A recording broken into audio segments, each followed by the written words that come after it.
Welcome back to Kind of Funny Star Wars in Review. That's right. We are ranking and reviewing every movie in the Star Wars cinematic universe. I'm Tim Gettys. This is Andy Cortez. Good morning. We got Nick Scarpino. Hello, everyone. We got Barrett on the boards, Boss Baby himself. Kevin Coelho out at a wedding, so he had to just send me his ranking and thoughts separately. Don't read any of them. Yeah, it's fucking. You know what I cares, mean? This dude? is our chance. Who gives Just a cut shit? him out, dude. You're either here or you're against us. just like Star Wars, there's so much space here. You know? There's only so much dealing more episodes. space. You gotta love it. It's amazing that Kevin only takes up the space of one human, but really it's like 5 humans. He takes up the energy of 5 humans. Okay, it's not so fair. There's all these wires and stuff that make you guys get really close together.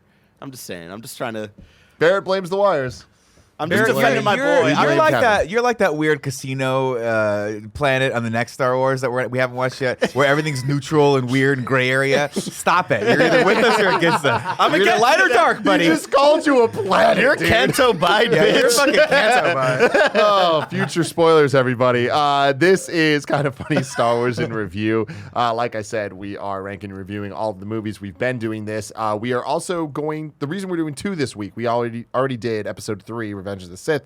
We're doing Episode 7, The Force Awakens, today because next week there are 2 episodes of The Mandalorian, and we're going to try to not rank and review those, just review those. We're gonna similar to do- Game of Thrones. Similar to Game of Thrones, where we're going to get the crew together to talk about Just it. It's talk a big about it, have moment, fun, man. yeah. First ever live action Star Wars. I didn't realize series. that Bill Burr's in it. I'm in. Yeah? Oh, I yeah. saw him in the thing. I'm like, that guy trailer. looks interesting and bald. And then someone's like, it's Bill Burr. I'm like, Whoa. I'm in. Yeah. I'm in. Isn't it wild that Bill Burr can say I'm one of the most successful comedians, and I've been in Breaking Bad and The Mandalorian? It's wild.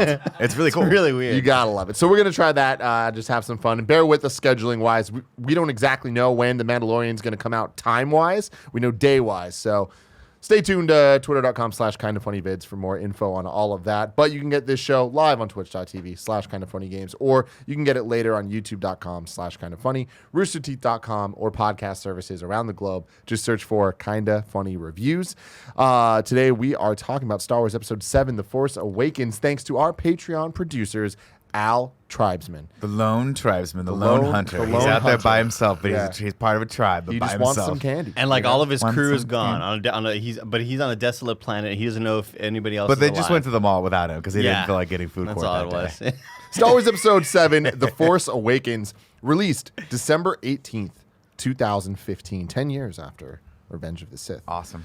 Directed by J.J. Abrams, an American filmmaker and comic book writer. He's known for his work in the genres of action, drama, and science fiction. Abrams wrote or produced such films as Regarding Henry in 1991, Forever Young in 1992, Armageddon in 1998, Cloverfield in 2008, Star Trek, Star Wars Force Awakens, Star Wars Rise of Skywalker. The list goes on and on. We know him well. Mission He's Impossible created numerous television series, including Felicity. Super 8. Alias, right? Oh, no.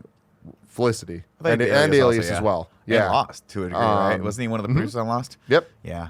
So there you go. His directorial film work includes Mission Impossible 3, Star Trek, Super 8, Star Trek Into the more Darkness. important of these that he did, right, is obviously I credit him with jump-starting the mission, not only the Mission Impossible franchise, but also the new Star Trek franchise. He did that. He literally jump-started Star Trek, and then they were like, "Hey, you did such a great job with that Kirk one. Let's come over here and have you jump-start the next trilogy for Star Wars," which is Absolutely. insane. Totally insane. I remember watching. And I fucking love the 2009 Star Trek. Oh my God. It's, Me too. It's The amazing. intro It's amazing. makes me cry. I can't even think about the intro where he's like, Tiberius? No, that's the worst. He's crying Let's right name him now. after Look- your dad.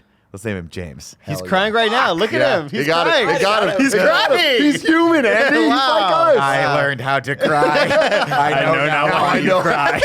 That's what I thought you were gonna go with. I thought so too, but I'm a Teed up cockblock. for it. Just I love it. You gotta Shout love out to it. young Chris Hemsworth. You know what I'm saying? Oh, Yeah. absolutely, Gorgeous. absolutely. Who would have Just- thought his career would have been the better of the 2 Chris's in that movie? Right. Yeah, there you Well, go. what's crazy is I remember, obviously, this news, Star Wars Episode 7, huge for all of us, where it came out of Huge. nowhere. Disney buying Star Wars. Who What are you? the fuck? So much hype.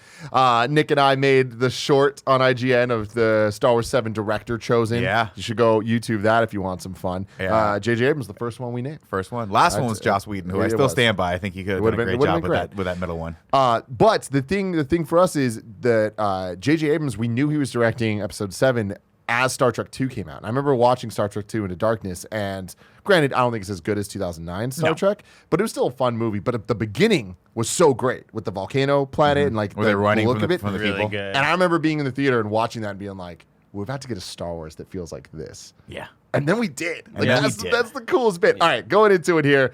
Directed by J.J. Abrams. A budget of, I couldn't get real numbers. This is kind of weird. $306 million gross. $258.6 million net. Let me call Of a Kathy. budget? Yeah. I'm imagining this is $300 million as a budget at least. Yeah, At it's least. weird seeing it though, like presented this way, because even the amount made had some weird numberings and stuff. Like I always get it from the same source, so I don't know why he did this. But box office of $2.068 billion. Yeah. I think, what did they spend on Star Wars? Didn't they spend like $6 billion to buy the Star Wars franchise from Lucas? And then they made it back in like 6 or 2 4? films? I think it was, yeah, please look it up. Maybe it was 4, but like Marvel was 4. Man, they made that shit back fast. Yeah. Lucas was like that. You know, it's like when you do a negotiation, you're like, I'll take $10. And the guy's like, sure. And you're like, damn it, I should have asked for 20. Yeah, you were so down to give me that much. Damn it. Yeah. But the thing there is, I don't think Lucas could have made that much if he made more Star Wars movies at that point. Yeah, I mean, I don't know. Who knows? Because I mean, if you look at the I think numbers of Disney's Revenge of the Sith and like of the prequels, like Oh, I think Disney buying it out definitely gave it new energy. Yeah. Especially coming off like, you're talking, we are midway through the fucking hotness that is what, like phase 2 of Marvel when they bought this, when they bought the thing. So yeah, of course, they're coming in with a lot of good grace from the audience right here. Yeah. And then they announced J.J. Abrams and everyone's like, okay, it's in good hands. This dude is like Spielberg's protege. There and were Spielberg some should have people- directed some of the original the prequels. He should have directed all of those. There were some people that weren't feeling the J.J. Abrams pick. There was a decent amount of the fan base that was like, they're going with the guy who was the most predictable, the most vanilla sort of director, the guy who's going to not necessarily give us a story that's going to make you think. It's just kind of going to be very surface level. I feel like a lot of that came after the movie came out. Really? I could have Yeah. sworn 'Cause like leading up to it, there was a Leading little up bit to of it, that. I feel like that we have never seen such a perfect storm of marketing where it felt like they could do no wrong, where every single trailer they put out got just pure, just positive reactions. And on top of that, like any behind the scenes thing they did, every decision they made where they're like, and this is practical, and this is practical, and take a look at this story. Everyone's I mean, just the like, fact that they holy shot out shit. on 35mm film. All of those decisions. Was this smart? He was like, I want it to look and feel like one of the original trilogies, not the prequels. I want to shoot it on film. I guess they wanted to shoot it on IMAX, but it was just prohibitively expensive. So he was like, let's shoot it on 35. Let's make everything as practical as humanly possible. And it's so crazy coming off of Revenge of the Sith, where everything is so It's jarring. shiny. so digital and so fake and so blurry and glowy, and like that none of the actors know what they're doing, to the very first scene of this that just feels like a Spielberg action movie. It feels like a Star Wars movie that the way it should feel. It feels like Indiana Jones, because it's the weirdest thing. There's a but when you caper. put really good actors in front of real shit and they're running around in the desert and real shit's blowing up, you get real reactions from them. Yeah. Wild. May the facts be with you. Coming in early here, there's only one shot in this entire movie that is on a pure green screen. Which one is that? The Han Solo death scene. Oh, that makes Oh, sense though. Yeah. That's The a only scene- badass looking scene. And it was because JJ just didn't know exactly what he wanted that to be To look until like, they were in the edit and they're like, all right, well, this is what the look should be. Right here, it's 4.05 billion was what it sold for, Yeah. and man, that was the deal of a century. Because they ended up making 2.068 billion. The film broke various box office records and became, unadjusted for inflation, the highest grossing installment in the franchise, the highest grossing film in North America, the highest grossing film of 2015, and the 4th highest grossing film of all time. I'll go ahead and say this as people like us who are into sort of, Awesome this people. nerd culture stuff, Firmly. real cool guys, fucking like Fucking buff coolest guys on and the really planet. sexy and stuff. Yeah. Can't stop being naked. In the last decade, I'd say the most happiest I have been personally, and I think that a lot of the nerd community has been Pokemon Go and this trailer coming out. And the lead up to this movie coming out, because I think those are I like put Endgame up there, Those, too. oh, sure, yeah, of course. But I feel like those are the most hype moments that I've felt. Where I'll never forget. I was back home for Christmas vacation. I was like, I would always go back home from Austin to the RGV, and I'm like laying in one of the spare bedrooms that used to be my room, and the trailer pops up, and I'm exhausted, but it's 9 in the morning, and I cannot go back to sleep. No. And I stay up, and I watch the trailer 10 more times, and I take it to the living room. I'm like, Dad, we got to put this on the Chromecast. Like, we got to cast this in, but get the speakers ready. Like, and he had no idea what it even was. He didn't even know a trailer was about to come out. Yeah. So he's like, this is a new Star Wars. Like, it was just a magical moment. But dude. I mean, it has that one moment. I don't know if it was the first trailer or the second, but I think it was the first one where they were like, we're going to put the best scene of this whole movie in the trailer. The fucking Millennium Falcon going upside down against just the scene where Han Solo and Chewbacca are on the Millennium Falcon. Was that 2? And he goes, Chewie, we're home.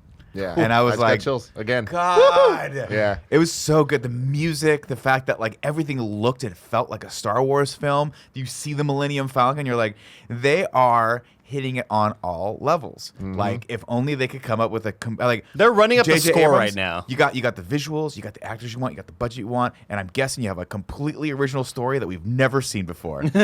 Oops. You can't get it all. A runtime of 2 hours and 15 minutes. As always, we're going to avoid future spoilers, which I feel now more than ever is going to be the difficult.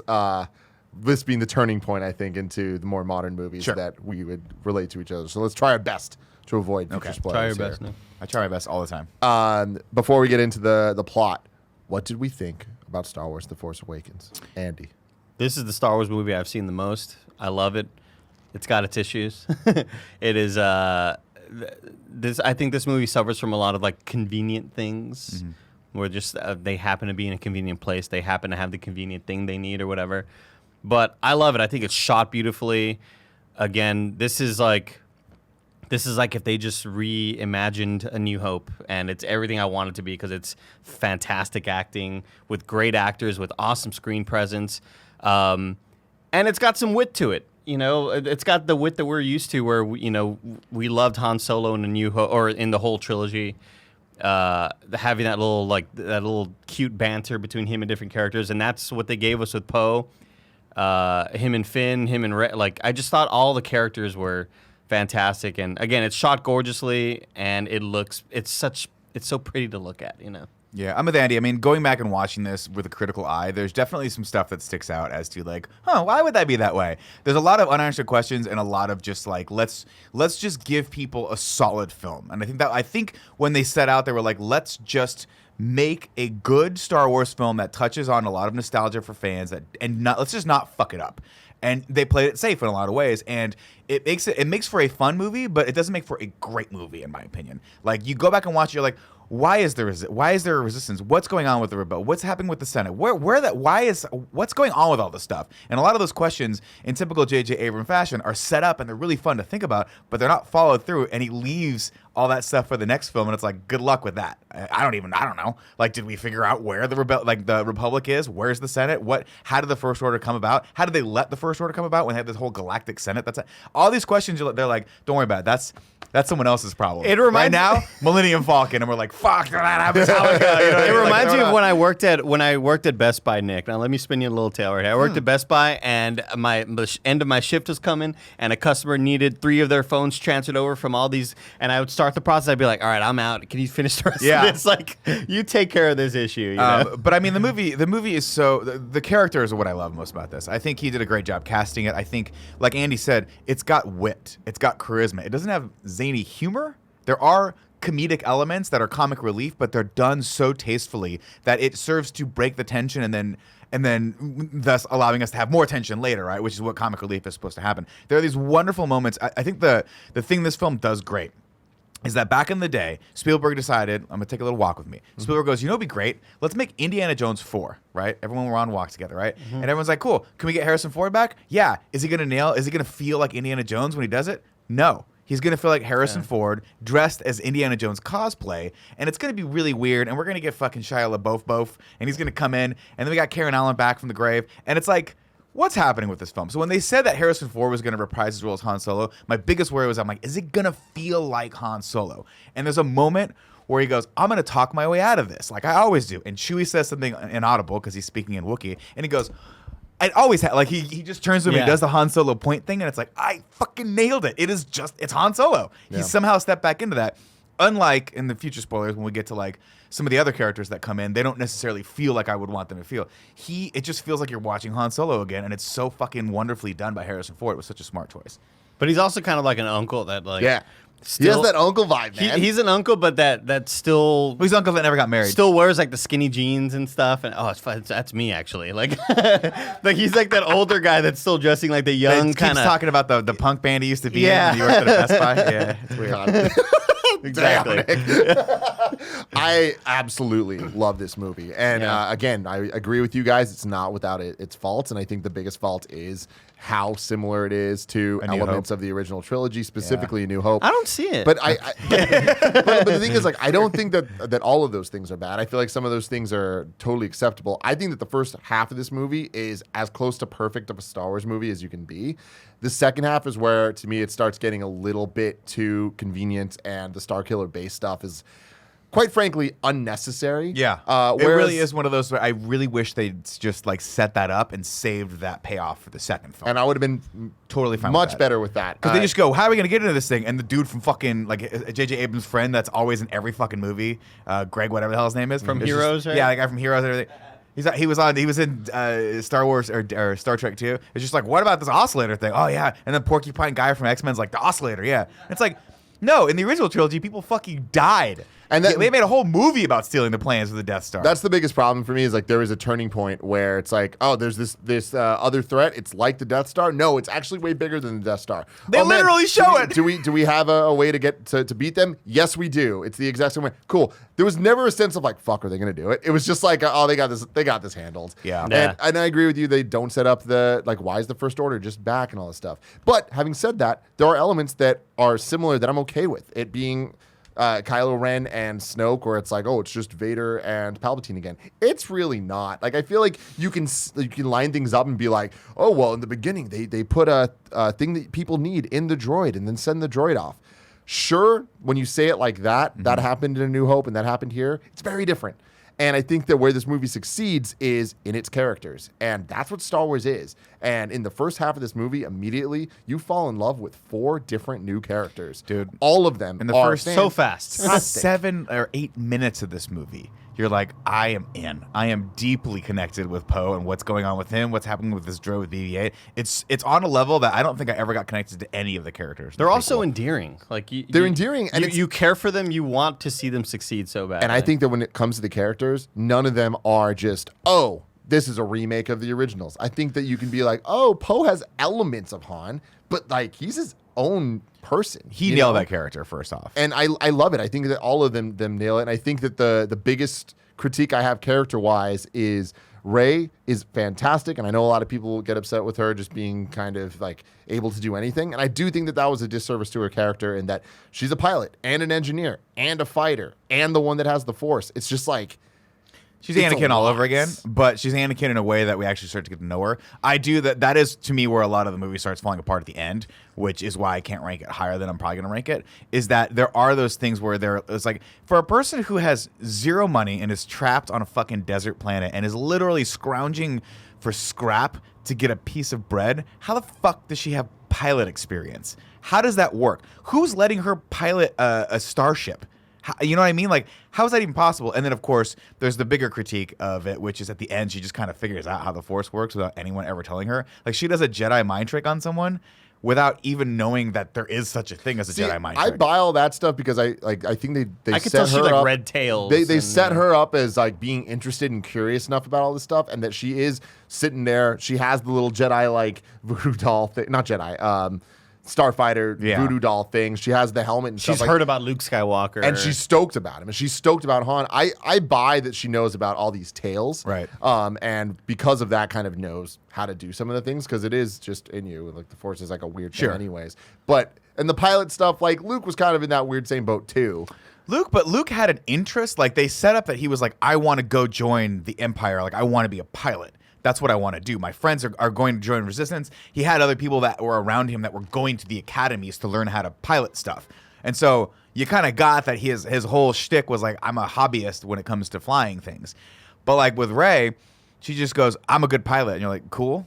How do you, like, all I've ever seen you do is skid down some like you've rappelled, you've used a bobsled, and then you've used this old broken down speeder. Like I get you're an engineer and a mechanic because you have to be, but the idea of riding a fucking motorcycle and piloting an airplane are two very distinctly different things. Like I have a motorcycle license. Would you trust me to fucking fly you guys in a C-130? You don't have the Force, dude. Oh man, that's true. This movie's got a lot of like forget everything you know. Yeah, absolutely. And I think we just kind of have to accept that. Like that's how a lot of Star Wars is, you know. But to me, again, an important thing is though you do right in this. There is a suspension of disbelief where you just go, okay, and like I have these questions, but I'm like. I mean, you can ask questions about every fucking. But here's the thing. But this one draws you in so much that you just forget about them, and that's what Exactly. the suspension of disbelief is, right? Exactly. You don't sit there midway through and go, "Why is this happening? Why are these characters making these choices?" And thankfully, there's never a Star Wars movie where you do that.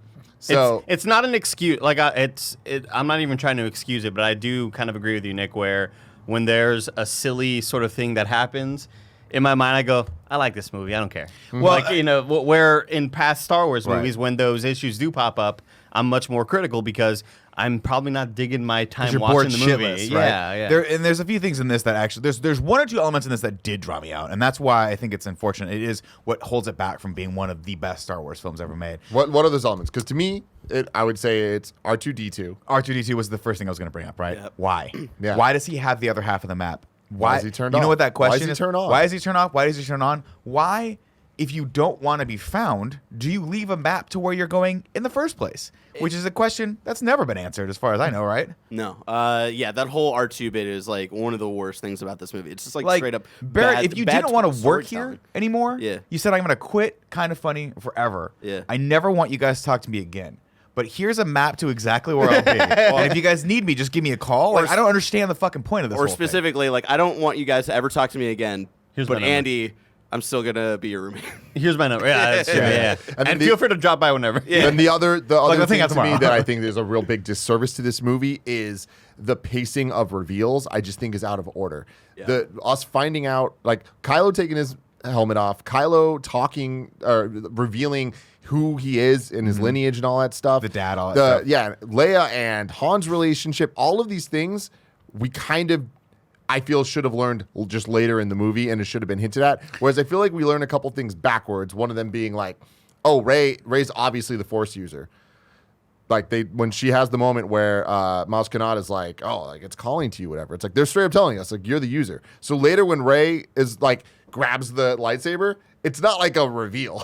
Yeah, I think they were doing that to sort of like Yeah, but I still cry. because Finn. Oh using, no, for sure. Finn using the lightsaber and stuff like that, I think was a bit of a red herring. But But it doesn't work when the scene before it's clear You that know it's he's not not him, gonna it's be. her. Yeah, I know. And that's what I'm saying. Is like I feel like the movie could have done a better job of red herring. I will say the one thing that I do like though, and I'll disagree with you, is that I like the Kylo Ren stuff. We've seen the just generic bad guy for 3 films, 4 films, 5. We've seen just the dark side bad guy. What I like about Kylo in this is that he is conflicted, and so I think putting that element out that he is Anakin Skywalker's grandson, right? Yes, Yeah. right.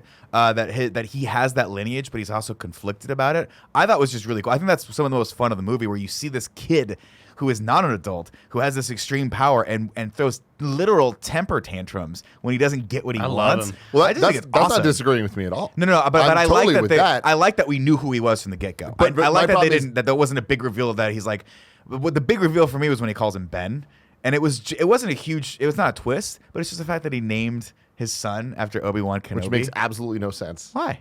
Why would he do that? 'Cause Why would this guy Han was- Solo do that? Because it's he's paying homage to this guy that like saved his life back in the day. Like he literally like He gave didn't his know- life for them he so they didn't can get know away him from the Death as Star. Ben, though. That's another weird I mean, at thing. some point he was like, Yeah. Obi-Wan, huh? And he goes, well, my friends call me Ben. Oh, I'll call you Ben. You name your son after Ben? No, I love Breaking Benjamin. But also remember, like, maybe he didn't name her, maybe Leia named it, because Obi-Wan Kenobi was like this thing to her. I don't know. It was Obi-Wan though. Like, hey, Obi, that makes sense. To- This was fan service in a way that broke the fourth Obi wall. sounds real dopey. I fucking love it. To go back to the map thing, I lost them in the chat, but someone made a good point of like, yeah, Luke didn't want to be found. somewhere confirmed, I guess, that what he didn't leave that map. They had found pieces of a map of where they thought they were going to go. Because remember, Han does say he's going to the Jedi like, Temple. The first what Jedi we've Temple, heard whatever. is he's going to the first Jedi Temple. So maybe over the course of years, they've been trying to put this map together to try to find where that is. So I buy that. I wish that was set up more that in the movie. I wish yeah. it wasn't I wish they would have said that. I Yeah. wish that they were like, we're looking for the first Jedi Temple because we think that's where Luke has gone. Yeah. Like we think he would have gone there to be in like a monk in hiding in a monastery somewhere. Yeah. And that makes more sense. But in this, it literally feels like Luke left it so that just in case, like the A team, if you need help, if you can find us, I'll come help you. But it's like he didn't do that. Let's and get also to at the the end of it, Leia should have been the one to go to Luke. But I get why Rey was, because you figure if you need your brother's help and you need to talk him out of fucking his solitude, random person he's never met, or your fucking sister coming and be like, get off your shit, bro. I forgive you for fucking up my son. Let's go. I need your help because he's killing everyone. You know? Plot song. You were right about him. I don't really have a Plot. It's the plot. Hey, Andy, it's the plot. Plot. Say the plot. A long time ago in a galaxy far, far away. Did the prequel start with that? Mm-hmm. Wow. I don't remember them doing that. It was so long ago. It's so long ago. Hit me with it, though, Nick. What are those first fucking words? Luke? War. War. Oh, shit. Oh, it's the fucking scroll, and Luke has vanished. Luke Skywalker has vanished. The crawl. What a great first line. Oh, shit. That's not good. Look at all the subtext in that. Oh, we're in danger because he was like the keeper of the peace, right? He's the only Jedi left. What's going on? Anyway, and the sinister First Order has risen from the ashes of the Empire. They want Luke's ass bad because he's the last Jedi, and with him out of the way, they can finally open a Starbucks inside the SFO, not just outside the SFO. Inside. Actually, big using it deal. is great. Huge deal. General Leia, I love that she's General Leia, by the way. Mm-hmm. No one makes mention as to how she got promoted to General Leia, or why she's General Leia, or why she's not Princess Leia or Queen Leia. She's just a fucking general because she's a badass leader. That's it. We don't need a throwaway line with that. Wants to find Luke so he can help her and her new resistance, not rebellion. How many times do you think they had to correct people? You're the leader of the rebellion, right? No. We God, get different that shit's old school. That's 30 years Yeah. ago. This is the resistance. We don't own the trademark to that. It's silly. Yeah. It's super dumb. Help defeat the First Order, which we don't know what that's about, and restore peace and justice and the American way to the galaxy. Leia has sent her most daring pilot on a secret mission to Jakku, where an old ally has discovered the secret to evading the Trade Federation's stiff tax laws on the 1%. Jake, I'm just kidding. They don't have any of that shit. They don't have any of that shit in here. You know what I mean? No mention of tax there's a lot laws of or housing trade taxes. embargoes or any of that stuff. What a cool way to just get you hyped for a movie, Hell right? yeah. And then we get this fucking awesome opening shot of the Star Destroyer silhouetted over a planet, which I assume was Jakku, but I don't know why, because it looks blue and Jakku looks super orange. Doesn't matter. Transport ships launch from it and head to the surface. On board, new stormtroopers, and their armor is looking dope as Yes, fuck. it fucking is. You finally get the sense of like that these are real people. You know, especially after watching 3 movies of CG clone troopers. It's like seeing them with the lights like going crazy, and you see the stormtroopers like, oh, this is war. Like this is actually a Star War. Yeah. which is awesome. yeah. A little fact for everyone though: the first original draft that JJ wrote started with, and the story went a different direction, so they didn't do this. But the opening shot was going to be the Luke Skywalker's hand holding the lightsaber as it fell from Bespin. Oh, interesting. Yeah. I wonder if they'll ever cover how she got that thing back. Maz Kanata, that's a story for another time. Yeah. You know what? I buy it. I buy it. On the surface, we're introduced to BB-8, cutest droid on the planet, who rolls over to find his master, Poe Dameron, who is being handed a clue to Luke's whereabouts by Lor Santeca, played wonderfully by old school actor Max von Sydow. And what does he say? What is the first line of this fucking movie? This will begin to make things right. Oh, yeah, it will. Don't be so sure about that, Max. Also, We got a just long really, road to episode 9. Really quick, shout out to Max von Sydow because he was the villain in Flash Gordon, correct? Probably. Yeah, and it's like a kind of like full circle of. I just remember him from Judge Dredd. Oh. I see what you're getting at. Sorry, finish that sentence. My apologies. I believe that's him. I could be wrong. Chat, let me know. You mean Flash Gordon, which is what Lucas wanted to make originally. Yeah, couldn't but get the then rights to, couldn't, decided to so make. he made Yeah. Star Wars. So That's awesome. BB-8 busts in to warn them of incoming stormtroopers, and Lore tells Poe to leave. The stormtroopers drop with the motherfucking thunder, and everything looks so real. Wow, the fully computer-generated environment of stormtroopers really have come a long way. What? What's that? They were real humans in real costumes? Get the fuck How out much of did here. those suits cost? No Get outta way. here. The budget on No those suits must way. have been crazy. No way. What are you gonna tell me next? That both Batman and Superman's mom's named Martha, and I didn't fucking notice that for 37 years? Poe attempts to take off, but his ship is damaged by blasters, and holy shit, someone brought a fucking flamethrower. This scene is fucked up. Yeah. I feel bad for all of the sort of citizens of this little. Well, I town. want to take a second here, right? There's that one alien who's getting pulled. He's like, ah, shit. so obviously so scary. we talked about the prequels being more focused toward kids. This one is not. This is a movie that is made for, I would say, all ages, but for the most part, predominantly Star Wars fans that are probably in their 20s and 30s, because this is a horrifying scene. They are pulling people out of their tents and shit, and someone's fucking flamethrowing, and it is just like, it's like they looked at old footage of Nazis and were like, how, and World War II, and we're like, how do we recreate this in space? I mean, it's not like they had blood or anything, though. Oh. Wait. Yeah, they fucking did. And it's the most yeah. Oh, I'm sorry. Yeah. Yes, yeah, you're right. That's okay. We'll get to that in a second. Poe attempts to take off, but his ship is damaged. Let's see. It gives BB-8 the thumbstick that Lore gave him and tells him to keep it safe and orders him to get as far away as possible. Don't open my porn folder, please. Yeah, and also Or open it if you want. well, also if I die, go to my computer Good and stuff in there. just burn it. Yeah. Never open anything on my computer. We see, of course, FM 2187. We'll just call him Finn from now on because that's too hard to say. Sees one of his fellow stormtroopers get got and has a moment we've literally never seen a stormtrooper have before. Instead of blindly following his fellow troops into battle with little regard for anything, he seems traumatized by the carnage of war. This experience leaves a literal physical mark on him in the form of his friend's bloody handprint that we can assume is symbolic for the emotional mark left on him as well. In this movie, we're getting visual storytelling, we're getting subtext, we're getting images that tell us something that characters are like, hey, that thing on your head, you know what that means? I'll explain it to you. And everyone, we don't need that. We're not dumb. It's fucked up. We get it.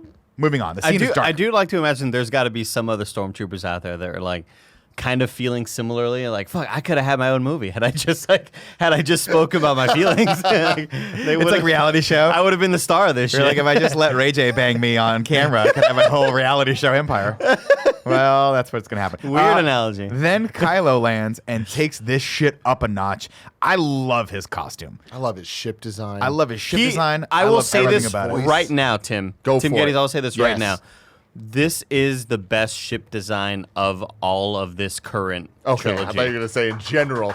Of No, any- but like when this Okay. fucker pops up on screen, I'm like, how much is that goddamn Lego set? Yeah. Oh, it's $300? Fuck. Nick, did you see the Batmobile Lego set today? No. Oh, Is Bear, it can you dope? find it, please? What I love about this, though, by the way, is he walks in and when he starts talking, you hear the voice. And it's so perfect because it's scary and it's cool looking, but it also in the back of your brain, you're like, that's kind of a cheap knockoff of Vader. fucking love and it's it. so well done. But it also just sounds badass. it sounds cool. I love the effect. but Whatever it he's sounds talking, like, I'm like, it this sounds like dope. you're a fucking Wannabe. poser. You're Yeah, you're a fucking wannabe. wannabe. It's hot topic as hell. Kylo wants to locate Skywalker, but Lore basically calls him a bitch and tells him he can't deny the truth about his. That's fucking sick. That is sick. Sorry, we're looking at, there it is right there. We're looking at the Batmobile. The 89 Batmobile. That's beautiful. Tells me he cannot deny the truth about his family. Then and Kylo says, you know what? You're right. And cuts his ass down like Grandpappy Anakin did to those useless younglings back on Coruscant. I felt so bad though, because like Max von Sydow was like such a great actor. I would have loved for him to be sort of a main character in this whole trilogy. That would have been cool. He's but just that's so great. That's what I love about this, though. They're like, we're going to put this one element in there, and we're going to leave you wanting more. It's nice. Let's see. Poe freaks out and shoots at Kylo, who stops the bolt of laser midair. What? And the sound effect is so badass. And not then only Poe's that, like, Poe's looking at it like, what the What fuck? the fuck? So rad. They bring Poe over to Kylo, who figures that Lore gave him the thumbstick. And there's this great moment here that I love. And it's so... It was a risk, by the way, because it could have gone either way, and it could have been played out horribly. But they sit him down, and they kneel him in front of him, and Kylo leans down and looks at him, and there's a beat, and he goes, who talks first? Do you talk first or I talk first? I don't know. Like, fuck you. I don't care. Yeah. Kill me, motherfucker. I'm a resistance fighter, and I will not bow down to you. Like, I don't give a shit.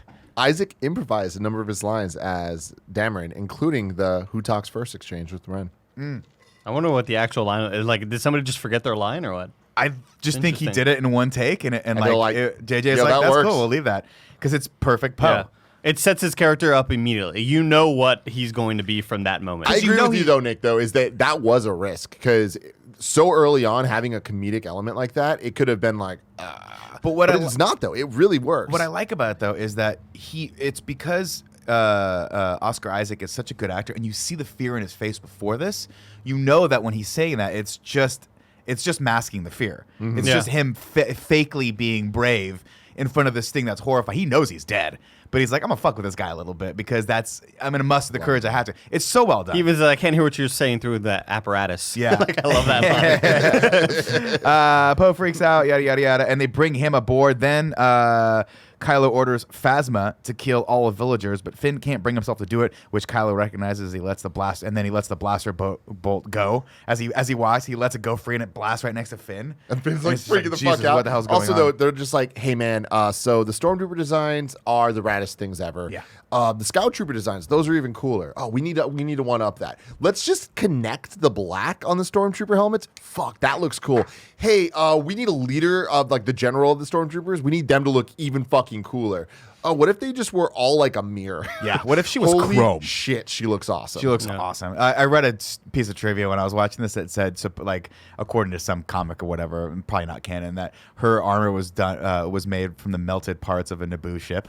Fuck yeah. Which I was like, I'll buy that. Hell That sounds yeah. Oh, cool. maybe like the Queen ship, yeah. Yeah. Like she has that mirror ship. I do want to know what the meetings look like in the industrial design department where they're talking about these helmet redesigns and stuff. Because I would love to be a part of that. Well, shit.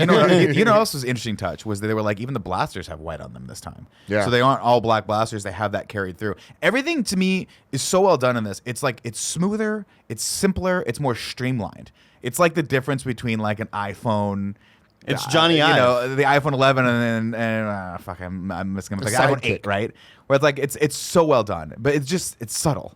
Like if you blink, you're like, where's that armor from? It's cool. I like it a lot. Of course, up on the Star Destroyer, they carry Poe to the prison block as Finn has a fucking literal panic attack. He rips his helmet off, but Phasma tells him to put it back on and basically go check his blaster. She's calling him out for not firing on the villagers. She says, put your helmet back on, and he does so. And as he puts his helmet on, we cut over to Jakku, where Rey pulls the curtain aside. And I love this edit so much. Why do you love it, Nick? Because it's good visual storytelling. Yes. Right? How so? Because it's so crazy to see how well CG curtain technology has come around. Wait, I'm sorry, what? That curtain was real? The How cuts crazy in is this that? movie, The cut is I great. think throughout are so good because anytime they use a Star Wars wipe, it's Right. to evoke Star Wars nostalgia. But anytime they just do the hard cuts, it's always with a decision to make you feel a certain way about the scenes. And I love this because we've just been introduced to all these characters, good, bad, and ambiguous. Yeah. And then we see this character in this dark, grimy thing that looks like a bad guy.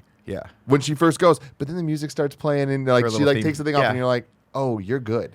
But I love that the design with her stuff. It's like she looks like she's a Tusken Raider. She does. Well, aren't those eyes from a stormtrooper helmet or something like that? Like I could have sworn that the mask they were she just uses. goggles. I thought the goggles were like taken from other parts or some shit like that. I just like this because I Very think cool. storyboard wise, it's very symbolic of where the character's emotional states are. Right, he has to put the helmet that he hates back on, thus giving you a sense of this guy's in a situation that he does not want to be in. I'm He's stuck in forced here. to be in there. Yeah. And then the very next thing is we see the other character that we're about to fall in love with open something up, shed light on something. It's so well powerful, done, man. You know, and you go back and think, can you point to anything in the prequels that has that level of visual storytelling? I can't, because the importance wasn't put on the editing or the cinematography or the acting or any of that. It was just simply put on the effects. And it's Roger. Roger. Let's see. Down on Jakku.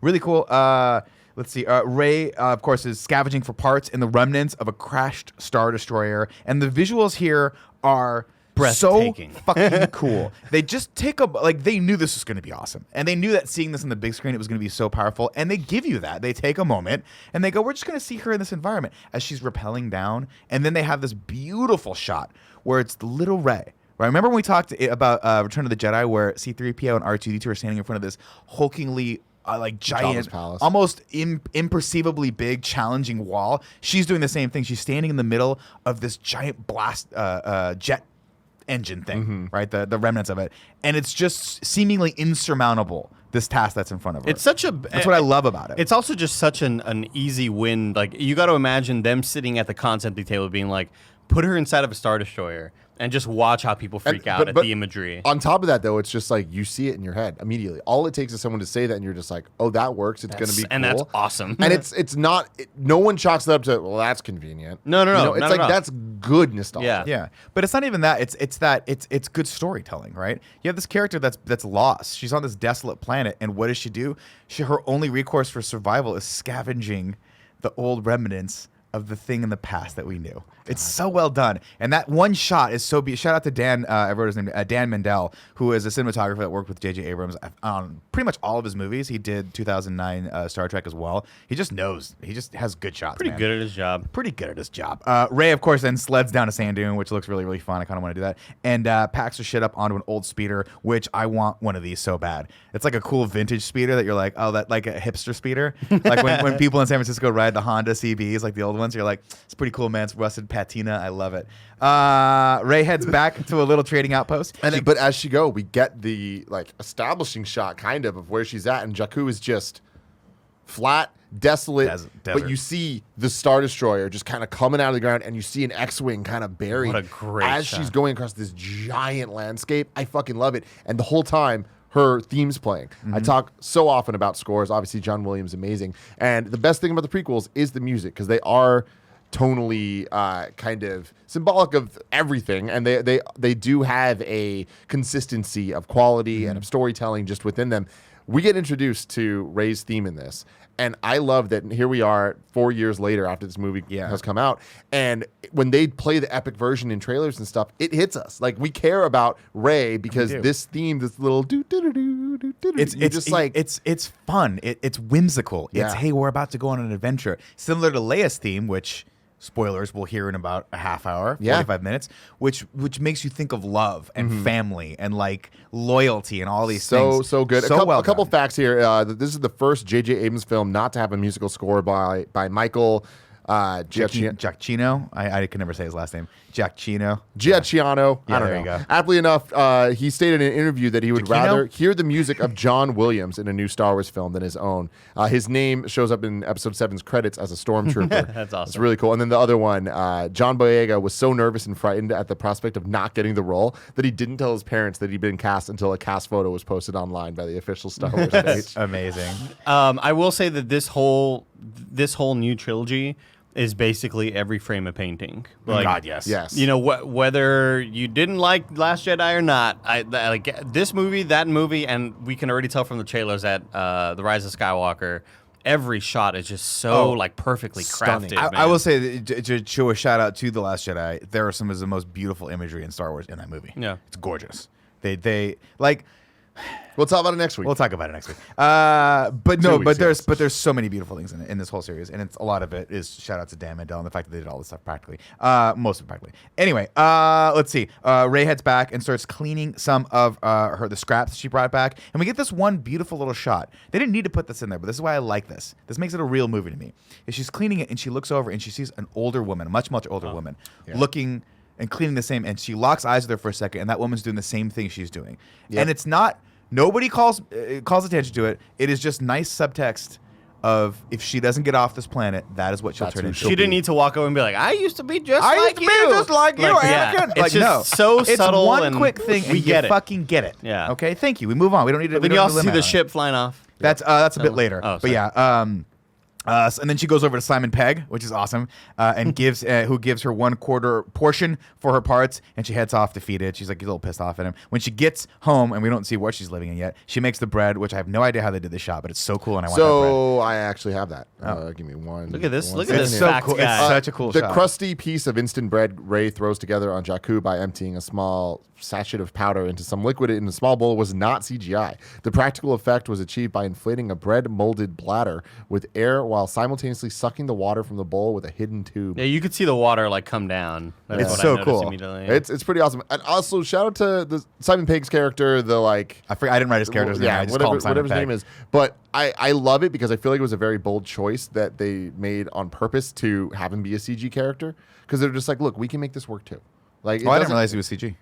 I thought he was practical. The mouth was CG. No, there's shots of him in a costume. Yeah, the on, like, mouth you filming could tell of is it. animated. But like Yeah. the face though, Yeah. yeah. But it's like I It's a like combination. I feel like that was a choice to early on. It's like we're gonna because there's the alien as well that was getting pulled by the stormtroopers where they're like we're not afraid of CG. Right. We're gonna use it in choice time. Yeah, smartly. And then, of course, she eats dinner while outside she's watching the ship take off in the distance, which I like. Another piece of symbolism and foreshadowing.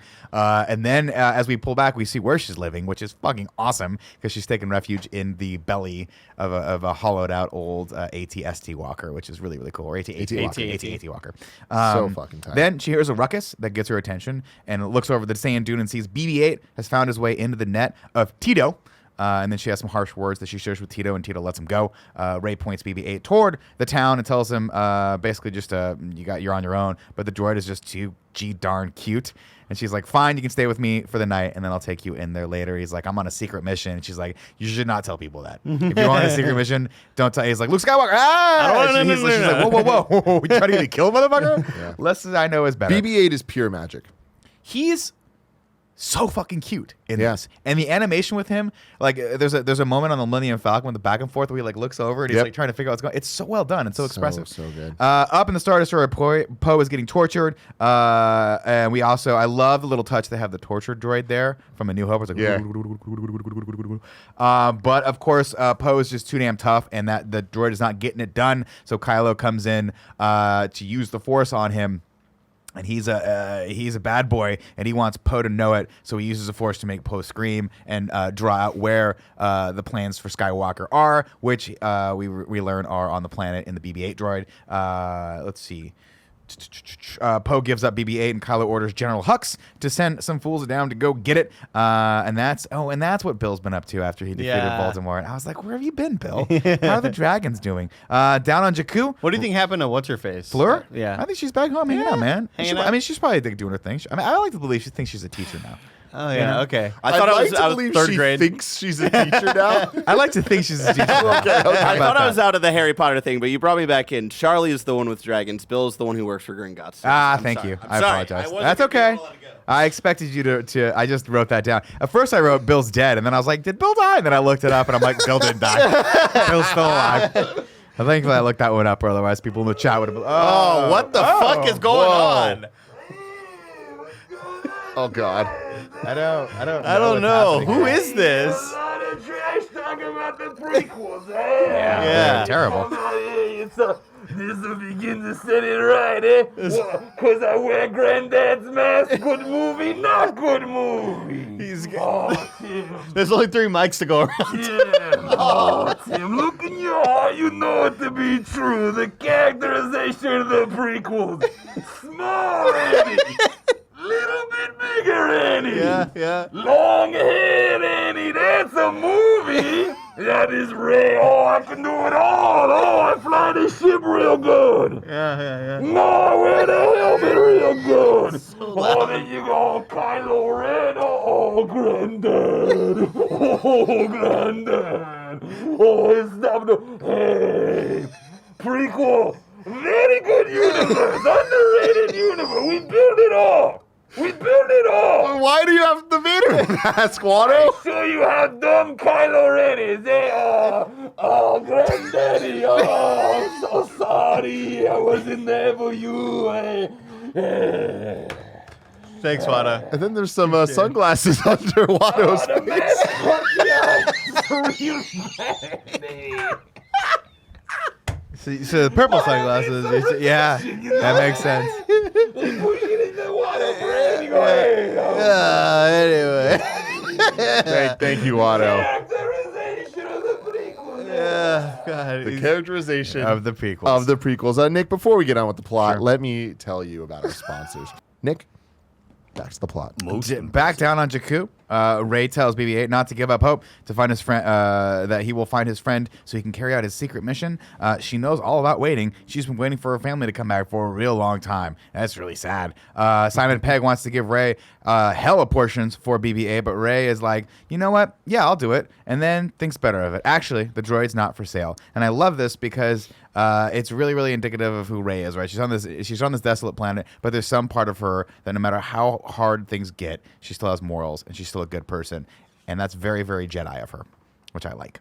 Too bad Gryffindor of her, you know. He's super Gryffindor. Kind of of Ravenclaw also. Kevin, Kind of Ravenclaw, yeah. So, kinda. Too bad no one else has morals, because Simon Pegg's like, cool, if you don't want to, if I'm not going to be able to buy this thing from you, I'm just going to take it from you. Orders a bunch of his goons to go take it from her. Up in space, Finn springs Poe and offers him a deal. I'll help you escape if you fly me out of here in a TIE fighter. And he goes, why are you helping me? And then Finn goes, because it's the right thing to do. And then there's a beat. And then he goes, you need a pilot, don't you? He's like, yeah, I need a pilot. I'm not going to try it. And I love So that. great. And then he goes like this. We're going to do this. Yeah. It's so fucking good. It's right after that We're gonna moment do this that thing. I'm like watching this in my, it's late last night. I'm tired as shit. But that little line of dialogue, that back and forth, I just go, God, I fucking love this movie. Yeah. Like, I love these characters so Totally. much. It's real. They feel like they're three-dimensional Yeah. characters. They sneak into a TIE fighter, and Poe gives Finn a crash course on working the blasters. They try to lift off, but the fuel tether stops them from leaving. Finn uses his blasters to kill pretty much all of his old friends, and off they go. Out in space, they rip shit up as they escape, taking out the turbo lasers. Love seeing the old red targeting system, by the way, on the screens. It's just really, really cool. Poe asks, Poe asks him his name, and Finn replies FN2187. He's like, I'm not calling you that. I'm gonna call you Finn. And then since you were alone when I met you, I'll call you Finn Solo. Future spoilers. Alone. Finn by yourself. Up in the bridge, Kylo catches wind of what's going on. Real quick before we move on, Yeah. I just more of a back and forth of like, what's your name? My name is Poe, and he's like, I'm gonna call you Finn. Finn, I like that. Great to meet you, Poe. Great to meet you too, Finn. Like they're so badass Yeah. together. It's fun. I want more of this. I love the sexual chemistry too. Yeah. Dude, I love the sexual chemistry, seriously, across the board of all the characters. Like, I love that there's no romance plot in this movie, but you kind of feel that any which way it could could kind fuck. of work. They're all of them. Ray At Finn, any point, you if know? there was a little bit of that blue fucking fuzzy tauntaun or whatever you guys had at Galaxy's Edge, Yeah. everyone would just get down. It would just be a fucking orgy. Ray's gonna be skiing. You know what I mean? Yeah. A sexless, all-sex orgy. You know what I mean? You lost me. I lost Bodies myself. rubbing, rolling over each other. I mean, undefined. No It doesn't matter. intercourse, Let's move on. Up on the bridge, Kylo catches wind of what's going on. Poe has escaped with the help of one of the others, and Kylo knows the trooper's name before Hux can say it. It was the one from the village, FN2187. I like that part where he's like, it's FN2187. He knew it. He just knows it. They fire some ventral cannons at the TIE fighters, which are super hard to dodge. Finn takes out the first one. Poe tells them they're going to go back to Jakku to get BB-8, a white and orange droid. A lot of exposition here, which is odd. I'm like, you're saying a lot of things that you shouldn't say. Oh, right, he has to know what the droid looks like so he can play the part. Poe tells them they're going back because it's got a map straight to Luke Skywalker, and then Finn radios back to Kylo and says, he fell for it. Let's get him. No. Why would you tell him? You just met this guy who was a stormtrooper. Why would you tell him that you have a map to Skywalker? It doesn't matter. They fire some metro. Anyway, the missile hits them, and they crash on the surface. No, but before then, though, there's more back and forth where I love the, like, he starts shooting people, he hits them, he's like, I got him. He's like, yeah, you did. Let's go. Yeah, it's good. He's like super, yeah, anyway. When Supportive of him, the ship first takes off, though, there is that cool moment. He's like, "Woo, this baby can fly." I forgot what the line that Poe Well, he said. goes, I've always wanted to fly one of these this things. And then baby he can goes, "Woo, move. baby can move." And it looks like it. Like, these fucking TIE fighters are so fast. Well, I've been working on an impression Go for of it. the TIE fighters. That's terrible. That's worse than your Snape impression. No, I didn't hate it, but I didn't love it either. No, you have to do that. The ion engines.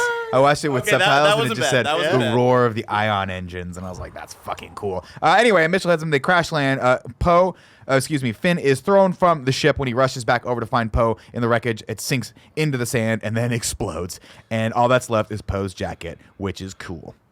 We get a great shot of Finn as he's walking toward town, shedding his stormtrooper armor as he heads towards town, and then he uses Poe's jacket to shield himself from the heat of the burning sun, which I think is really, really cool. Another piece of like foreshadowing and visual storytelling where it's not really explicitly told, but he's taking that vestige of the resistance For and his like protection. and it's protecting him.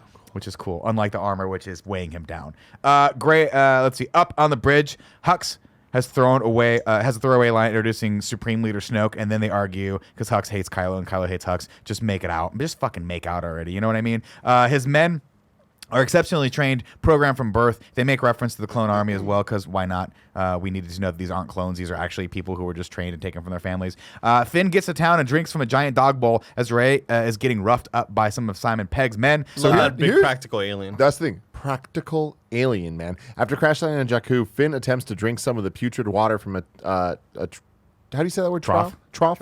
Belonging to a big, ungainly pig-like creature. The beast is called a Hapabor, and it was a practical puppet that required 5 puppeteers to operate. It's perfect. And I love the scene. Knocks the shit out of him. As Rey's getting roughed up, Finn rushes over to help, but it turns out there's no need. Rey can take care of herself.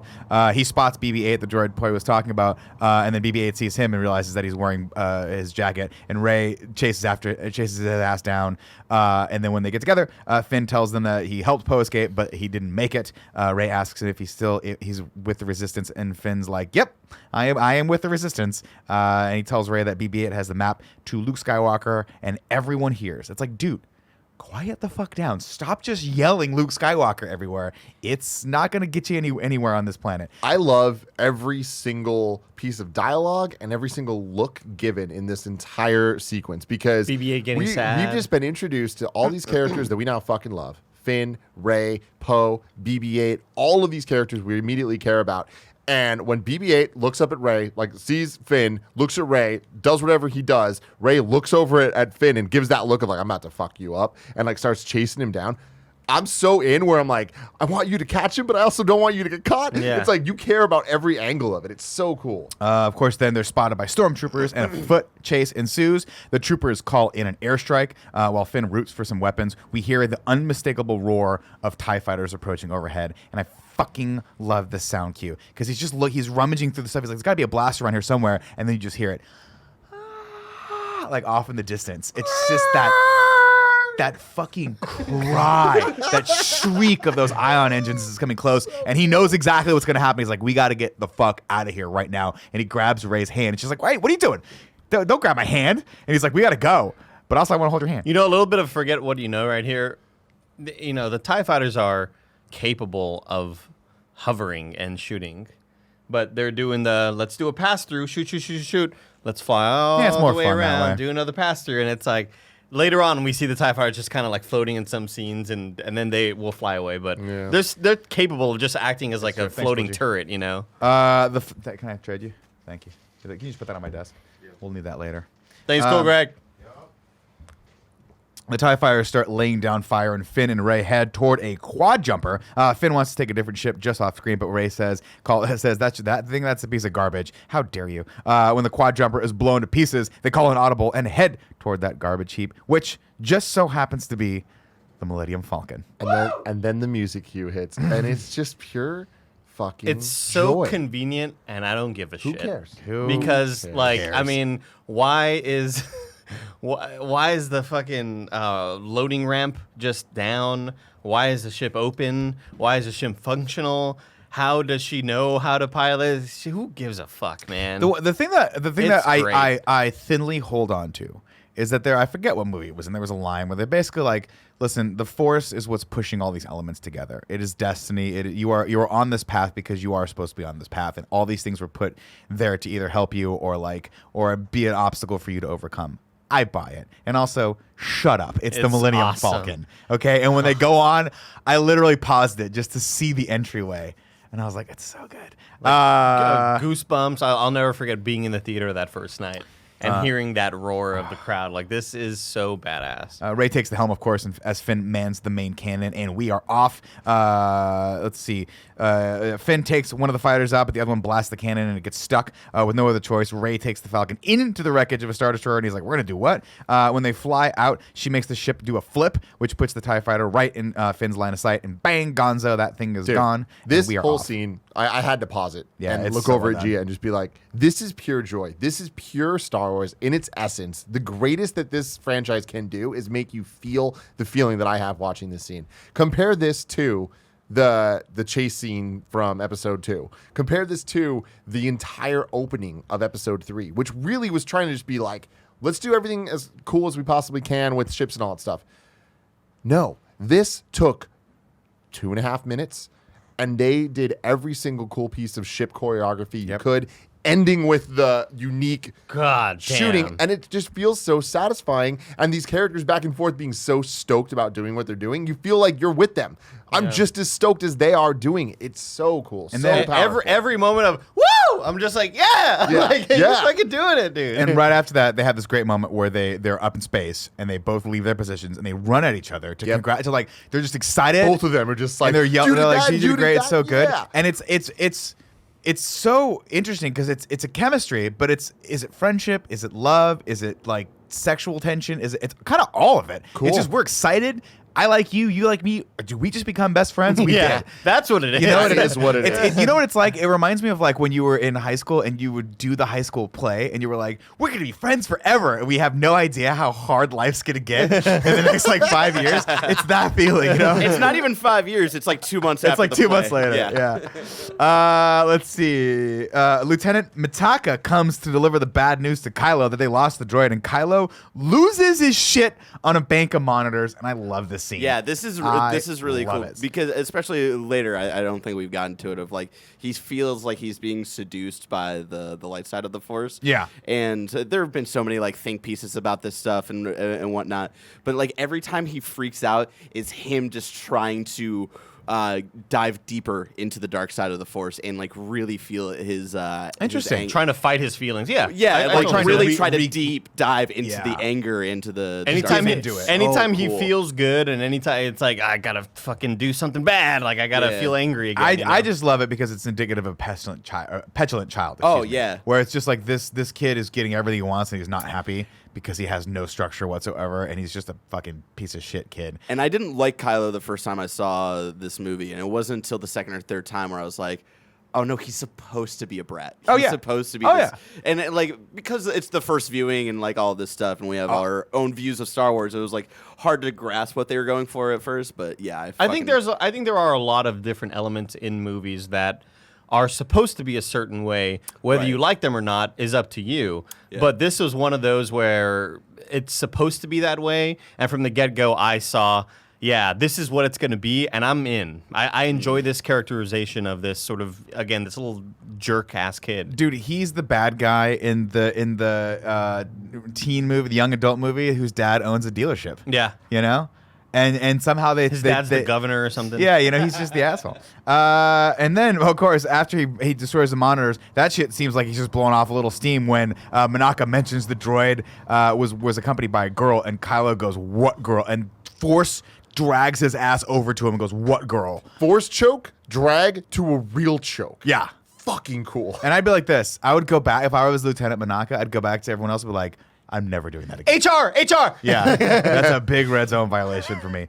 Finn convinces BB-8 to cover up for him and tell Rey where the base is so they can drop off BB-8. And Rey tells him that she has to go back to Jakku. And he's like, why? You got a boyfriend, a cute boyfriend back there? And I love that. Yeah. He's like, you got a boyfriend, a cute boyfriend? It's so good. And you're like, oh, okay, all right. Yeah. Of course, their conversation is interrupted when a tractor beam locks on and starts hauling them up to a freighter. Thinking it's stormtroopers, they hide and attempt to set a trap for their enemies. But when the door opens, couldn't be farther from the truth, because guess who walks in, ladies and gentlemen? Han, motherfucking lock up your daughter, Solo, and Chewbacca the Wookiee. And lock he up your mom, too. And lock everyone And your up. grandma. Because they walk on and he goes, Chewie, we're home.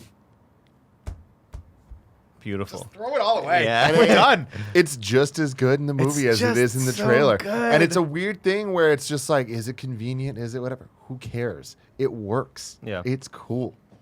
I enjoyed the kind of throwaway line later of like how they explain how the quote unquote convenience of them finding it, but there is like logic to how they found it. Well, someone stole it from them, we stole it from them, we stole it from them, and they've been looking for it for a long time. Yeah, they've been looking for it, And but there's it a also trap on hasn't. It hasn't been on. Like Yeah. no one's like turned it on. So once they turned it on and stuff, it was easy to track. So Yeah. Right, I love it.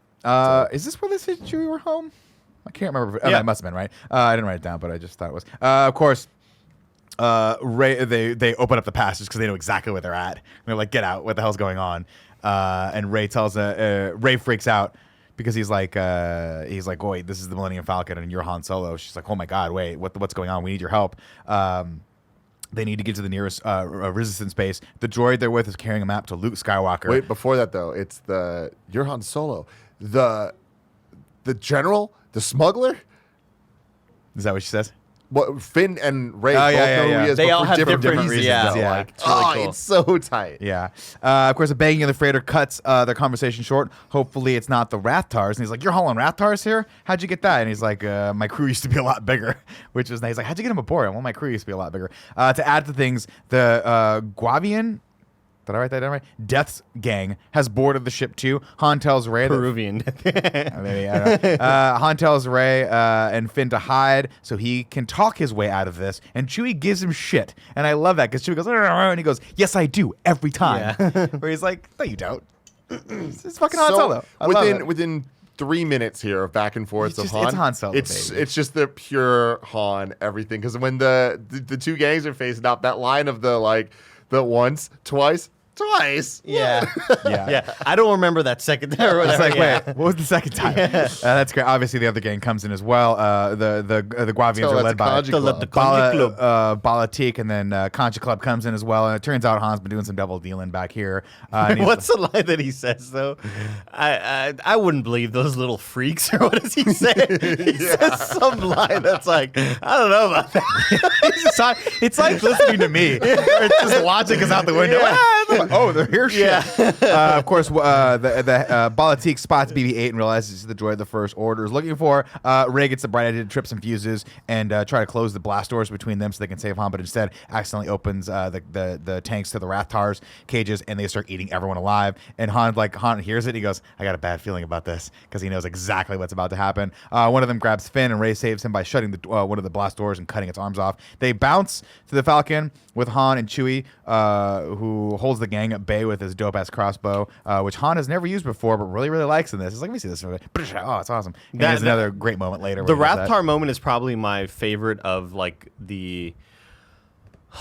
Star Wars always does the random kind of scene Weird that creature that kind doesn't of have to shit. do much with any of the rest of the movie. Yeah. This is probably my favorite iteration of that, just because I love their design and I like the choreography of waiting to close the door and the door magically closed. She's like, "Yeah, that's great luck," or I forgot what she tells him, but there's some cool back and forth there.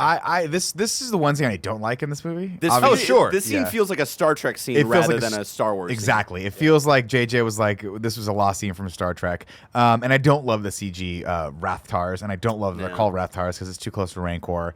It's a lot of just too much for me where I'm like, this is too much. I didn't need this scene. It's fun. The armor for the game the is cool. big space worm. But I just didn't need this shit.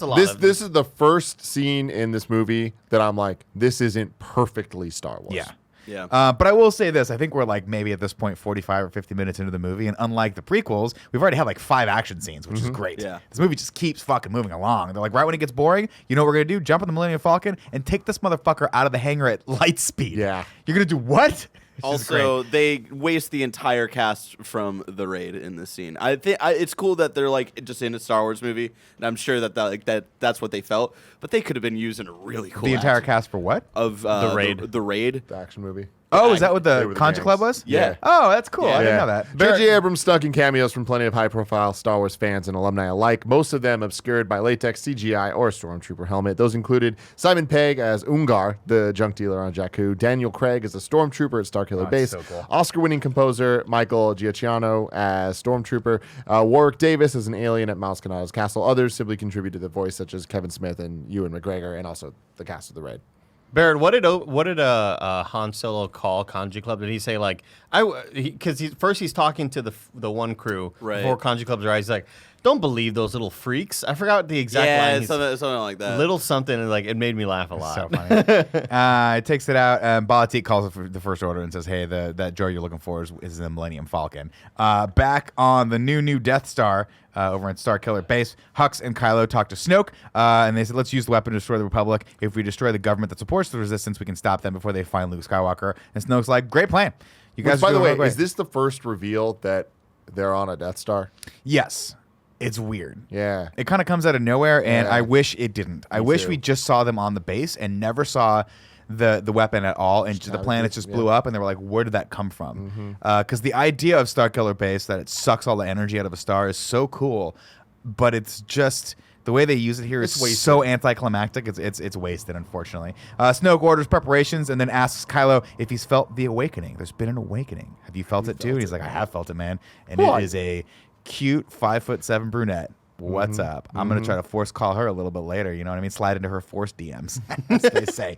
To make matters worse, the droid we seek is aboard the Millennium Falcon, which is your father's ship, Han Solo. And he's like, Han Solo, I hate him. I hate Han Solo. It's like when you call your parents, you start calling your parents by their first names. They're like, fuck you, kid. I've never done that. I've never understood that. Yeah, that's weird. After Rey, of course, it was worth noting Chewie got shot, so Rey has to help, jump in the co-pilot scene. She helps Han fix the Millennium Falcon, and he asks to see BB-8's map. When BB-8 sparks it up, we discover it's incomplete. Why did he leave?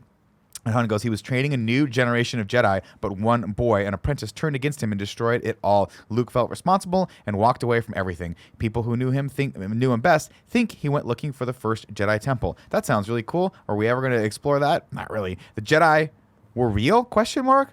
And she goes, I used to wonder about that myself. And he has this great line of dialogue here where Han goes, I used to wonder about that myself. I thought it was a bunch of mumbo jumbo, a magical power holding good and evil, the dark and the light side. He's like, that's crazy. But the crazy thing is, it's true. The Force, the Jedi, all of it. It's all true. Christ. Another fun little fact here. The mumbo jumbo line is a reference to Alec Guinness, Obi-Wan Kenobi, the original Obi-Wan Kenobi. In interviews when people were talking about Star Wars, he was like, that's a bunch of mumbo jumbo bullshit that doesn't matter. Also, this scene is taking place in the same exact room where Luke was training with the visor, and the Han is like, all of this like fantasy You stuff. believe in this You believe shit? in all this. So It's cool. such a beautiful callback and mirror to that scene. Another little piece of trivia that I saw when I was watching it was Finn bumps the Djarik table, and the game is the exact same game. It just picks up where they left off in the last time moment they were left playing. off. Yeah, Isn't that crazy? That's a great. So little like detail. in the game, and I think in New Hope, the big thing throws the little thing down, and in this one, the little thing starts getting back up. Yeah. So it's pretty interesting. They land on to they want Han's help. They got it. Let's go see an old friend of yours and get that droid home. They head to Kodana. And Finn tries to flex in front of Han, calling him Solo. And he's like, did you just call me Solo? And he goes, listen, I'm a big deal in the Resistance. You gotta do all this stuff. And then Han looks at him, lets him finish. He goes, listen here, big deal. You got another problem. Women always figure out the truth because he just knows he's full of shit. He's like, you're not the fucking Resistance. I was a general in the Resistance. You're just some kid trying to flex in front of this person. It's so great. calling him a big deal is just like He's like, and he listen does here, it big multiple deal. times throughout the movie. It reminds me of like I had several teachers back. I had this one Spanish teacher where like if we weren't paying attention because maybe we were like talking about a video game and Right. she would hear us over talking about Tony Hawk. She'd be like, "Hey, get Tony Hawk and nada. Pay attention to the board." Like she would so she just would call us by Tony Hawk or Yeah. by whatever. Like, "Hey, Dallas Cowboys. Hey, whatever. Pay attention." He's such an old man. I love it. Outside, Han and Rey have a great scene where he hands her a blaster, and Rey says, "I don't need that. I can take care of myself." And Han goes, "I know you can. That's why I'm giving you a blaster. Like I need you're part of this now." And I love that. He offers Rey a job as a crew member on the Falcon, and she's very, very flattered. But she has to decline the offer because she has to get home to Jakku. And he's like, all right, well, that's dumb.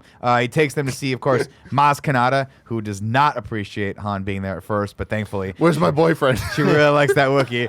She's like, where's that Wookiee? I like that Wookiee. I love that. I love it. I like that Wookiee. And you're like, yeah, I can see that. I can see little Maz them going on a little date. Then I think it's Cara Delevingne who spots them. Is that the actress who's in this? Oh my God, it is. I think it's her, yeah.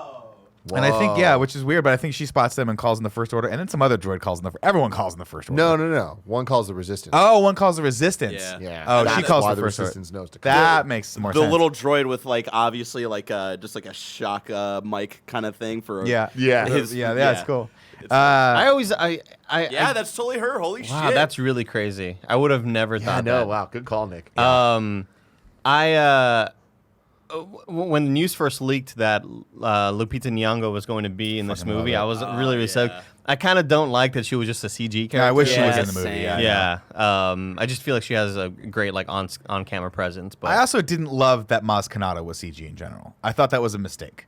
I thought that I wish they would have cast a real I think the smaller stature, obviously supposed to be like a Yoda character, worked, but it's just so sad because her scenes are supposed to be really, really poignant, and it kind of just a little bit takes me out that she's just this like cartoonish character. I'm totally fine with her in this movie. Up in space. Agree to disagree. Well, there you go. Well, shut down. Up in space, Kylo asks forgiveness. He's praying over something, and he asks forgiveness for feeling like he's being pulled back into the light side. He prays, and then when it's revealed that he's praying at the altar of his dead grandfather's burned helmet. Holy shit. And it's fucking and obviously, spoilers, we saw this scene in the trailer, and you were like, well, that's fucked up. But he's just literally like, this thing is like this sacred object to him, and he's like talking to it like it's Jesus. And he's saying like I'm feeling light feelings. This is his and like sanctuary. I'm sorry, Grandpa, you Yeah. evil motherfucker. Like it's just so cool because we know what happened know to what Vader, happens, but yeah. he doesn't believe it. Like his Vader is just as awesome of somebody as Luke Skywalker is to Rey. You know, Yes. where it's just like built up in their heads. So fucking cool. Back down in the cantina, Han wants Maz to help bring the droid to Leia, but she straight up tells him, no, you got to get back in the fight, dude. It's like, you got to do it. He's like, come on, man, dude, you got to do this. You know you got to do it. And then Rey goes, what fight? And she goes, the only fight that matters, the fight against the dark side.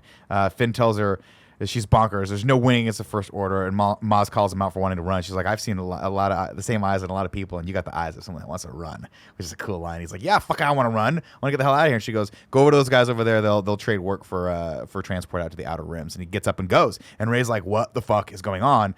And he's like, listen, I can't do this with you. I'm not a member of the Resistance. I lied to you. I'm sorry. And I like that it's actually a big thing for her. She's like, who cares? Yeah. But you have to help us now. And he's like, I can't. You don't understand. I'm a stormtrooper. I don't want to go back to that. I'm terrified of these people. I'm just going to work with these guys. I'm out. I enjoy all of this so much because it feels so real, where it's not like the question. Normal movies, like if this movie was lesser, I feel like we'd be like, why would he leave? Like that makes no sense. And why would like all this stuff happen? But here it's like, no, that's his story. Like Yeah. he is just trying to leave. He's And trying to him run. doing that, I think really, really works. While she's watching Finn leave, a voice calls to her from downstairs. The voice of a young child screams, no, come back. She follows the voice downstairs, down a hallway as BB-8's clunky ass follows down the stairs. It's just a dumb choice. So Or cute. whatever. Down the long hallway in the room full of junk, she finds an old wooden chest. When she kneels beside it, she opens it up slowly and looks in. And what does she find, ladies and gentlemen? Anakin Skywalker, Luke Skywalker's dad's old lightsaber. And you're like, where the fuck did Maz Kanata find that? Because the last time we saw it, it was falling in Luke's hand down a giant shaft on Cloud City. Right? That's the one that it is, right? Not the green one. When she touches it, of course, the world around her goes absolutely nuts, and she gets visions of the past and the future. She gets visions of Luke Skywalker kneeling beside R2 as something's burning in front of him. Then she gets a shot of Kylo and the Knights of Ren, and then she gets a younger version of herself being left on Jakku. And then finally, she sees Kylo Ren in the forest.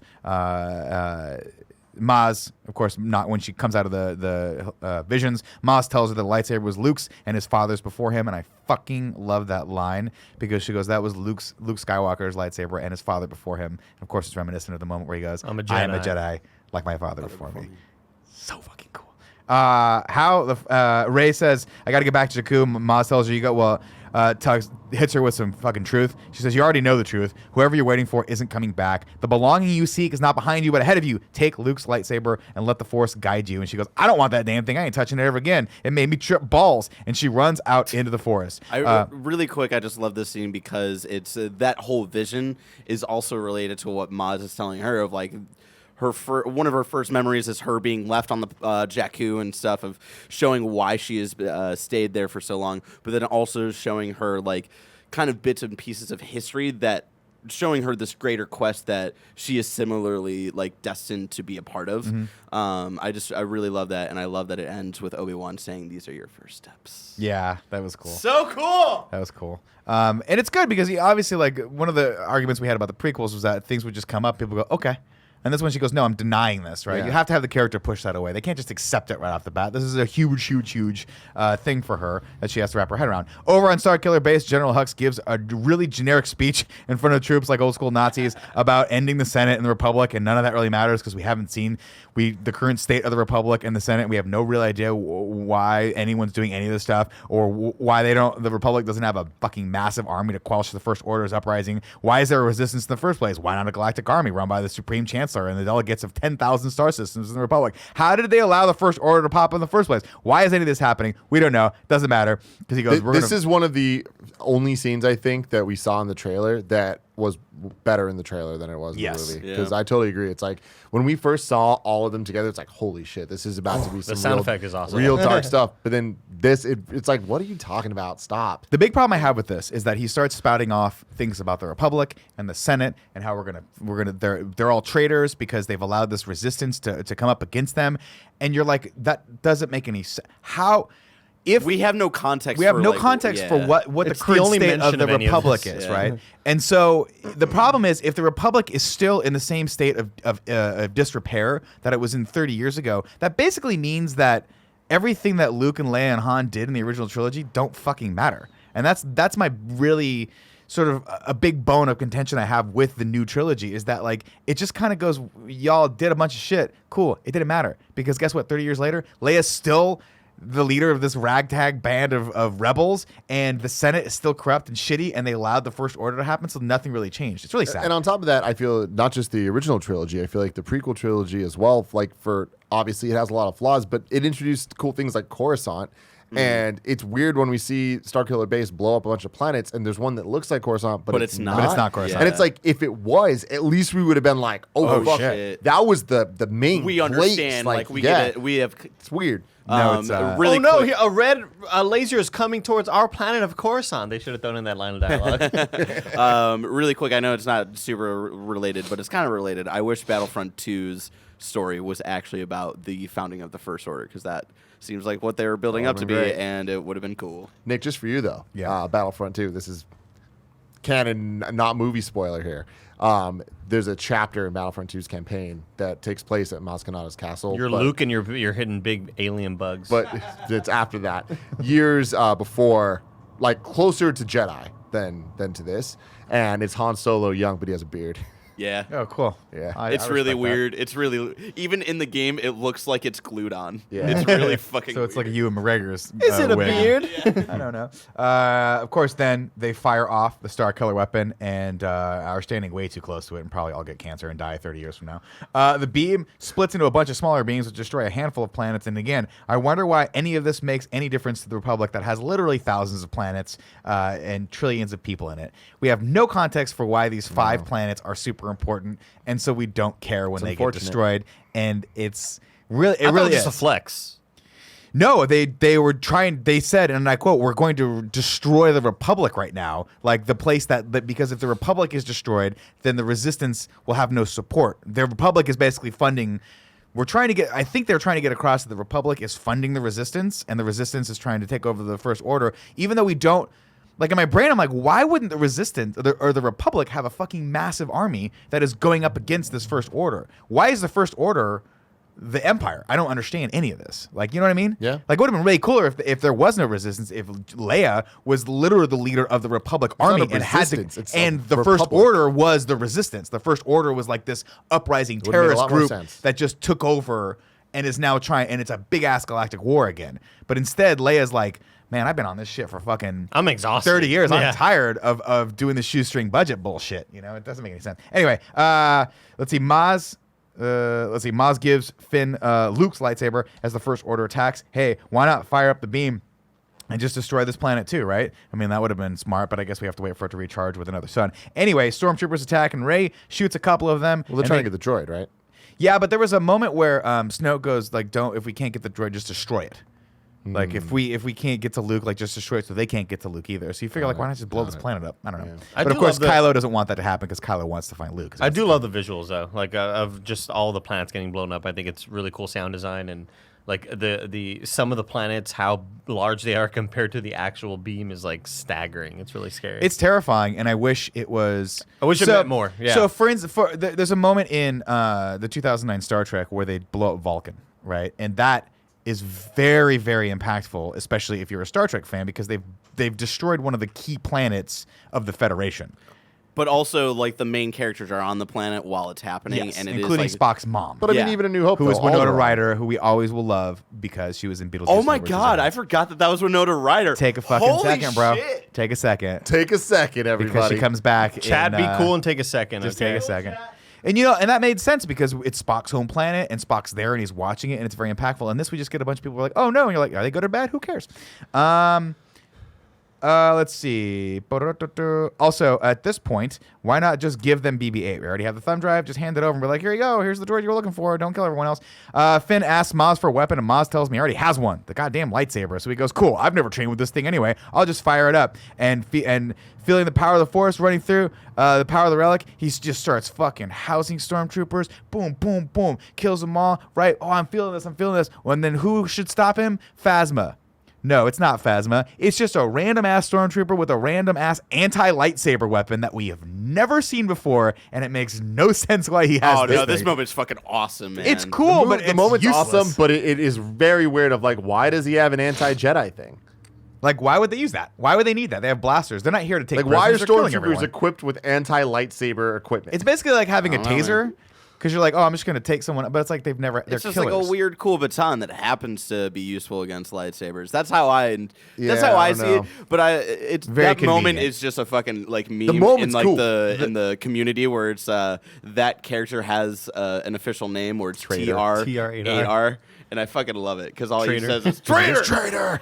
I love it. I love that Finn has no idea what he's doing with the lightsaber. Yeah. I wish this was Phasma, though. I wish that he squared off against Phasma a couple more times, because when we see her later, it's just not impactful at all. Yep. But I do love the fact that Finn just gets fucking housed in this, gets knocked back, and as he's about to get his head canoed by this fucking pulsating nightstick, guy just gets bamboozled Destroyed. by Chewbacca's bow staff or bow blaster. Just fucking knocked back. I think it's so cool. I also don't like I think this is the second or third time that Han Uses references that he likes the bow blast or whatever. They like, it's as if whoever edited the movie, like two people edited in the same joke and they weren't aware of the other joke. You know. On top of that, I just don't understand Why are they making this a thing? need to have Han use Chewie's weapon. because Why? Here's the thing, and this is important for later on. Han's reaction to seeing how fucking juiced up this weapon is, of like, it fucks people up. And then we see Kylo just take that hit like it's nothing. That's right. Yeah. Like Movies nothing. with Mikey. Yeah, yeah, exactly. Where it's just like, it's not built well, I will agree. But there is a point of them kind of reminding you of like how crazy Chewbacca's weapon is. This reminds me of light future spoilers, the dice, in a way where I'm like, you're trying to make this a Star Wars moment of Han I wanting to have don't Chewbacca's I just thing. think it was cool that at some point he was like, give me the more powerful gun so I can start, like, it's like a howitzer. But that's not the It's like a first time, cannon. though. Because the first time they're trying to open the door, Yeah. and Han's like, "Give me this thing." Well, no, and he shoots it. He's no, like, he "Whoa!" doesn't- and he makes a reaction. He like, takes I'm it from freaked Chewie, out. though, because Chewie gets shot. So Chewie goes boom, and so he takes the thing from him, which is the bigger weapon, and shoots so he can kill like 5 people at once. It's the next time where he's like, let me see that again. It takes it, it shoots it, and he goes, I like this thing. Like, Yeah, it's, it didn't it's work for me. dumb. Yeah. I liked it, but it is, I It will serves admit that it's useless. multiple purposes for plot and humor, but yeah. It could have. It's an element that didn't need to be there, because obviously, by the way, Han has a heavy blaster, which could have done the trick anyway. They're outnumbered and they get surrounded, and they're like, "Shit, what are we gonna do next?" And then someone looks over in the distance and sees the fucking cavalry coming in, led by Poe my Dameron. God. The Resistance hits, and he goes, It's such a cheesy line, and it's so cheesy when he says it, but I love it. He goes, "Go straight at him. Don't let those thugs scare you." Hell. And yes. and then we see Finn seeing him pilot, and he's like, "That's one hell of a." He's pulling shit out of his ass and just dicing these goddamn. This is The probably shit's TIE flying fighters. in over the water, man. So cool. This Such is a cool probably scene. my favorite. Man, I'll just say it right now. It might be like my favorite moment in all of Star Wars. Wow. Is Finn flying through, taking down all of these TIE fighters, just seeing the sort of acrobatics while keeping the same shot of Finn on the ground. Yeah. Like we're seeing Poe up. I said Finn. We're seeing Poe up there doing his thing while Finn is kind of doing his thing too, but Poe's just doing it way better. Poe's just eating their it's lunch. the first time in Star Wars that we're not getting here's what's happening on land, here's what's happening in the sky, cut. It's all one All thing. Yeah. And interconnected together. It's super, super rad. To be fair, also, it's the first time in Star Wars where someone has told us that this is a great pilot, and then we actually see them being a great pilot. Absolutely. Because we're told Luke's a great pilot, and all he really does is use the Force at one point. Yeah. Which you're like, that has nothing to do with being Yeah, a pilot. no, you're right. I love this. X-Wing Blue Squadron makes its debut in Force Awakens. In the original Star Wars A New Hope, Luke was originally supposed to fly with Blue Squadron, but the blue markings on the starfighters proved difficult to film against blue screens, so it was changed to Red Squadron. Red Squad. That's So awesome. that's interesting. And Really also, quick. I just fucking love the blue X-Wings. Are you kidding Hell me? yeah, dog. Let's go. They're hot. Well- There's just one little detail that always annoys the fuck out of me in this scene, where it's like it's daytime. There's like all of this like green stuff around them, and then there's just like a random shot of TIE fighters like coming from a shot of the sun, and it looks like the sun is setting, but then the rest of the scene does not give a signifier of it being turning it into nighttime and stuff like that. It's just a weird Counterpoint. It's the Force. That shot's fucking dope as hell. It is dope, but it doesn't belong in that scene. You're right. Every frame of painting, man. It is weird. But the thing I don't like about it is we don't know that Poe's alive, and this is him returning for the first time, which I'm totally okay with. What I don't like is Finn being like, that's one hell of a pilot. He says it as if he knows it's Poe. And whether or not he does know it's Poe, he wouldn't have said that if it wasn't Poe. You know what I'm saying? I think he just saw a dude wrecking shit up in the sky and was like, damn, that dude's good. Like, I'm watching LeBron James play basketball right now. Yeah. Because, I mean, the shit he's pulling, you're like, that guy is really good. He killed like 8 just people in feels a row. That It's a to me is cheesy line. it's cheesy in a coincidental way where I'm like, all right, this is purely just for the plot. Yeah. But we also needed then to cut to Finn or to Poe in the ship and him go, woo! Yeah. Because it's awesome. It is great. I kind of agree with Tim, where I think we should have found out that was Poe, and Poe is still alive when Finn did. Like, I think that would have been I feel like that moment would have impacted a little more of like, holy shit, this like friend I had for 5 minutes that I thought completely was toasted, like, is alive, and this is really cool. That's one hell of a pilot. And also, he looks like my friend Poe. I love it. I like that you see Poe leading the cavalry, leading the squadron of expediters, and having those great cheesy lines. I love all works that. ass. We just didn't need Finn to be like, that's one hell of a pilot. That's fair. Han, Finn, and Chewie break free, and Finn grabs a blaster, which he's much better at using. He looks up at the sky and sees Poe eating. It's a lot of stuff. Out in the forest, Rey encounters Kylo for the first time. The blaster Han gave her is no match for Kylo's lightsaber. He uses the Force to paralyze her. Basically, he pins the lightsaber or her hand basically to the blaster, and then puts the blaster down so she can't move, which is fucking so cool. And I love that his use of that Force power is different than Vader's, right? He uses it in a lot more nuanced ways, where Vader was like, I'm gonna throw shit at people and just like hurl them all over the place, and Kylo is better at it. He can actually like stop someone from doing something, or like take, like, you know what I mean? He just has a lot more surgical way of using it. It's surgical, but I feel like it's also character driven in terms of he is just such a little brat, and he just wants people to listen to him. Yeah. He just wants to talk to you. He wants control. And I feel like there's many scenes of him just be like, stay here, just listen to me, please. Yeah. You know, But and it's I like creepy. that. Yeah. And then he does the cool thing where he like goes like that and knocks her out. Yeah. And then picks her up, which is kind of cool. A resistance ship's land. Let's see. Oh, and then we get a cool scene where Han sees her body being loaded onto his shuttle. He's carrying onto the body, and he sees his son for the first time, and he sees his son carrying the body of the girl that he has kind of adopted as a daughter, and he's like, shit. It's really nothing said. He just sees it, and it's all in Harrison Ford's eyes, where he's like, fuck. Like, it's just insane. And then you're like, it can't get any more emotional. And then Finn comes in screaming no, and he can't stop her. And then we look over, and a resistance ship lands, and a bunch of people get out, the last of whom is Leia. And they just look at each other, and it's the theme starts playing, and music I start plays. crying because I'm like, fuck. And she looks so good, and she's in. What I like about this too is that the choice of costume. She's just in a resistance outfit. She's just in a normal military outfit. There's no gown. There's no nothing. There's no purple hair. Nothing. She's just like, we're fighting a fucking war. This is what you wear. And they see each other, and it's you so. changed your hair. Yeah, he goes to change your hair. Oh my God. I love good. it. C-3PO interrupting. Everything about it, Yeah. it just feels so good. Some facts here. The symbols on the flag hanging outside Maz Kanata's castle include Boba Fett's mythosaur skull, Zero the Hutt's black sun tattoo, and Hondo's pirate symbol. There's also the symbol of the 501st Legion on one of the ships. The 501st is a international fan-based organization dedicated to the construction and wearing of screen-accurate replicas of Imperial Stormtrooper armor. That's freaking cool. Well, Clone isn't troopers, bounty hunters, and other villains from the Star Wars universe. The 501st Legion also refers to an in-canon Clone War regiment that gained the name Vader's Fist, as they were utilized by Darth Vader when he turned on the Jedi Order during the first years of the Empire. Vader's choking hand. There's also a great little moment here where I just noted that Leia sees Chewie and gives him a hug. I like it. Yeah, for the last time. What's that? For the last time in this movie. Yeah, which, I get it. Like, there was the big criticism that he just walks right by her later. But, like, and I didn't realize that they already had this moment. I thought that was the first time they'd see each other. But they do. She gives him a hug. But also, for the hugging moment, we'll talk about it more. But Finn took care of him, and now he wants to take care of Finn. You know, when he was hurt. You know, Yeah. just saying. Yeah. Let's see. Han tells Leia that he saw their son. And then back at the Resistance base, Poe is reunited with BB-8 and Finn, and they hug, and I fucking love it. There's like a weird energy here that I can't put my finger on it, and I don't want to. Yeah. I don't want to define it. I I want to don't put know my what finger it is. in it. Yeah, man. And All up in it. like at first, I'll be honest, when I saw this the first time, I was like, oh, they're angling toward these two characters like being romantically involved with each other, and I would be totally for that. And they just, I guess they didn't go that way, but it could have been cool. That's all I'm saying. Let's see. We got one more movie. Yeah, it's true. Let's see. Poe takes Finn to meet with Leia, and they hatch a plan to save Rey. Chewie has a little scene where he gets to hit on a nurse, and you're like, "What's up, Chewie? You get some, dog." BB-8.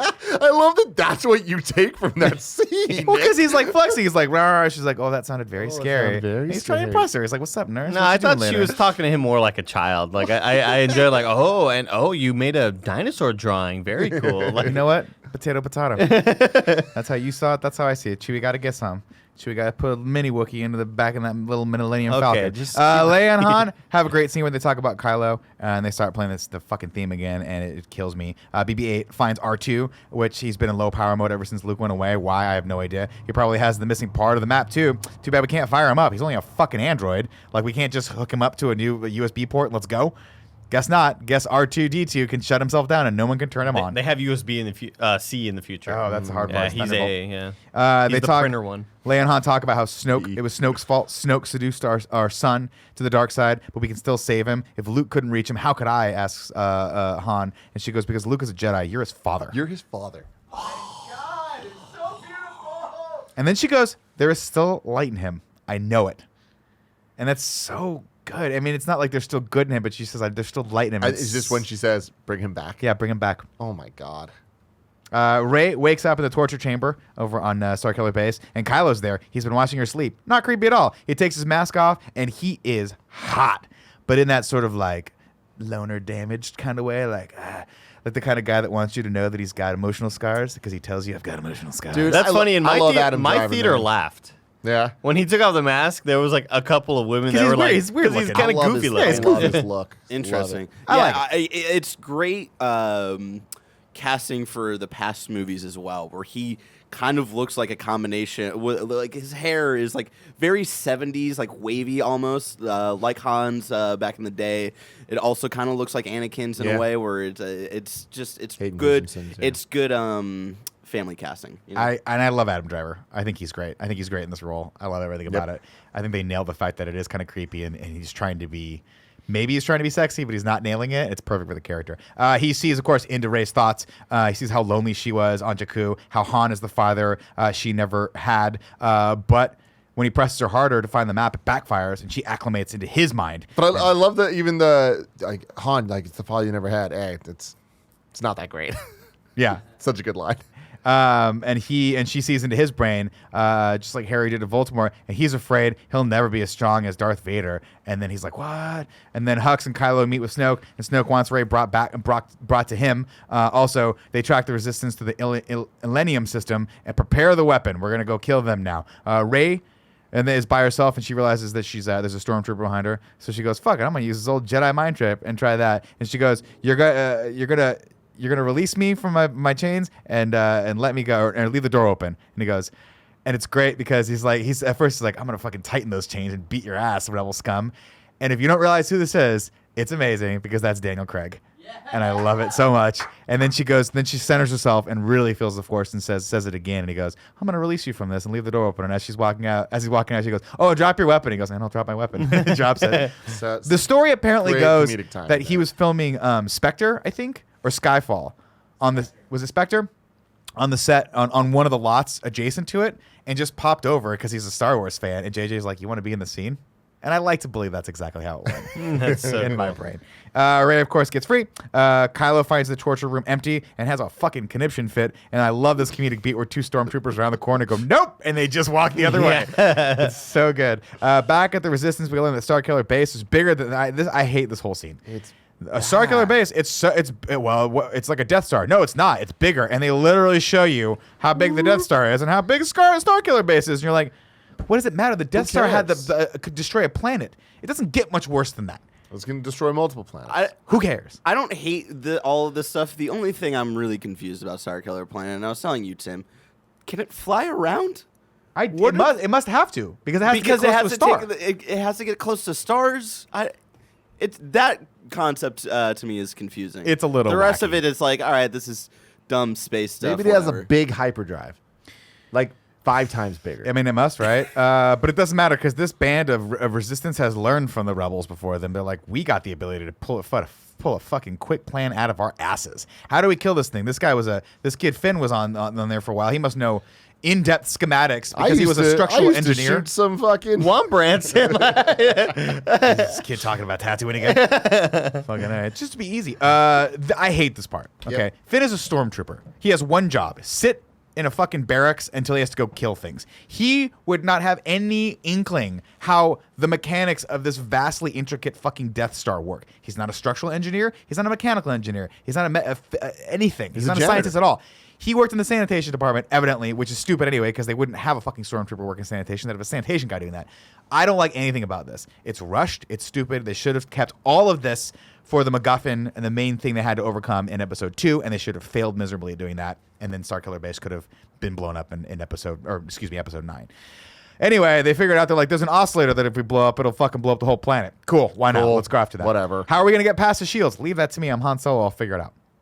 Great. As they prepare to leave, we get another great scene between Leia and Han, where Leia kind of flirts with Han a little bit, and it's everything. This is where she says, "Bring it back." Yeah, she goes, no matter how much we fought, I've always hated watching you leave. And he goes, that's why I did it, so you'd miss me. God. And I love it. There And is they hug one. one last time, and she says, if you see our son, bring him home.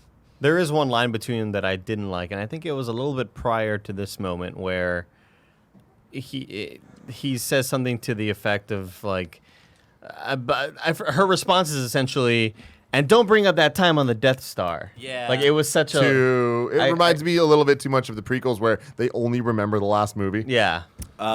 Really quick, is Leia kind of CG'd up in this scene where she every time she I watch this and she goes to hug Han, there's something off about How her face They may have done against like the some sky. digital smoothing. how or it rests on his chest and stuff. There's always something that through me off about Carrie I think it's Fisher just in too hard this. of a hug because he kind of really hugs her hard. I'm like, I they're didn't notice old. anything. These are I old don't people. know. They'll break fast. I might just be. I don't know. I'm with you on that. It's a little off-putting, but I found it more endearing than off-putting. So, of course, Han's plan to get through the shields involves basically coming out of hyperspeed at the very, very last second before they crash into the planet. And how he calculates that, he just knows. He just knows. Fuck, man. Don't tell the odds. They crash land on the snow of Starkiller Base, and then Kylo senses immediately that Han's on the planet out in the snow. Finn admits to Han that he worked in sanitation and has absolutely no idea how to take those shields down. And he goes, "Oh, I know. We'll use the Force." And then Han goes, "That's not how the Force works." I love I that. fucking love that line. Once inside, Chewie blasts a stormtrooper into fucking next Tuesday, and they kidnap Phasma to get her to drop the shields. And I absolutely hate this part. This is dumb. Why would this leader of all of the stormtroopers just roll over at the thought of having it be blasted in the face, especially given the fact that you know that if Kylo picks up on the fact that you did this, he's going to torture your brain to death. Yeah. And it bad. doesn't make any sense. It doesn't make sense, and all of it. This entire scene just feels wrong. Everything between Finn and Phasma is so stupidly done. And it's sad because Phasma is the physical embodiment of everything that Finn has to overcome. And he just does it very quickly where he's like, I'm the leader now, Phasma, I'm the leader. And it's like, no, she should have broken free. She should have never been in this to begin with.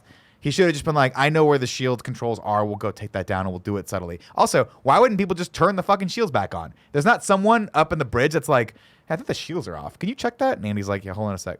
Yeah, the shields are off. I'll turn them back on. Done. Anyway, I guess they're all idiots. Yeah, a lot of it fell down. Then they make a fun joke about dropping Phasma in the trash thing, and because that happened already. Remember that? Remember when that happened when they were in the trash thing? Nostalgia. And see, that's the problem is when there are scenes in this movie where these characters are acting the way we want them to, and they're funny and quippy and stuff, but it's for the extent of getting to a nostalgia beat instead of getting to something that makes sense for the plot. It only works when you get all three of those things at once. And that's why we can say, oh, the Millennium Falcon, it's a piece of garbage joke works, because we're like, oh, I buy this for the story, for the nostalgia, and because it's funny. And also because they used to refer to it as a hunk of junk. And all that back stuff, in the day. This to me, the third act of this movie is where everything starts to really fall apart, unfortunately.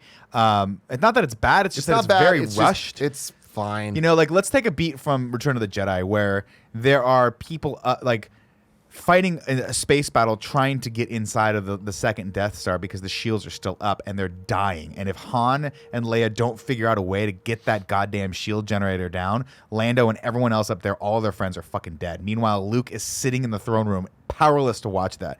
That's a cool third act. This one, they turn the shields down and Leia's like, go! And they all just go.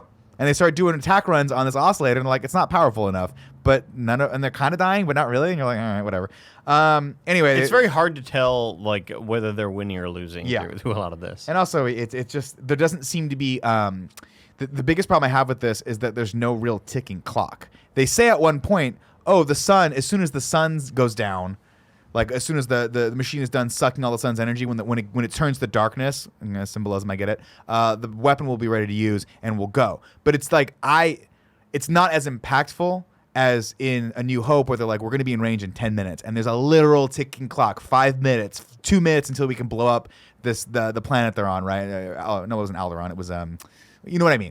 In this year, it's like what's happening? I don't know. It's cool. Anyway, No, but on top of that, it's not just a literal clock. It's also we're seeing the rebellion in A New Hope get one by one destroyed in the trench, and it's down to the last couple ships. And we know that as an audience that literally at the end of it, it's up to Luke. He's it. has He's all that's to left. do the thing, or they've already told us. We know what the thing is. Yeah. and then and the in Force this, comes it's in and all like that. you got to just keep shooting at this thing, and that was your plan, and it didn't really work. And it sucks because you can tell that they really didn't care about that stuff. They're like, we just need a big final air fight, because the land battle, the Kylo and Rey stuff, I think works. But then there's this other moment where they're like, we got to go find Rey, and then they just run into her because she's already freed herself, and you're like, okay, well, that was easy. Everything's real easy in this, and it's sad because they should have had to save Rey from something. Like in a better world, Finn should have had to literally overcome, at least clash with Phasma at this point, and maybe not be beat by her, but be beaten back by her, but outsmart her in a way where he saved Rey, and then they saved their final battle for another day. But instead, Phasma's just this useless character that has cool armor, like apparently has been promoted to a level of incompetence within this organization, similar to a lot of VPs that we used to work under. I also like when Rey is climbing on the wall and like opens a fucking compartment, and it comes out of the wall, and she gets in. And in my mind, my paranoia is like, You're gonna be crushed? You're gonna what? You don't know what's in there. Yeah, but I the don't like Force. that. But I like that because I don't know if she knows like how one-to-one the architecture of the Empire ships to First Order stuff, but you can get a sense of, all right, I kind of like understand how all of these like Panels panel, and not even just panels, but like how this infrastructure works. And so that I really enjoyed that aspect of it. I also want to give a special shout out to the production design of Starkiller Base, because it looks like it's been carved into the mountain. So cool. It's so fucking rad. But again, how does that work? I Well, don't you just get it. Well, you drill The it into the Force mountain. You got big fucking things. They're fine. They got Forget a lot. everything you know. How a lot of does a lightsaber laser stop? It doesn't. Wow. It's a long saber.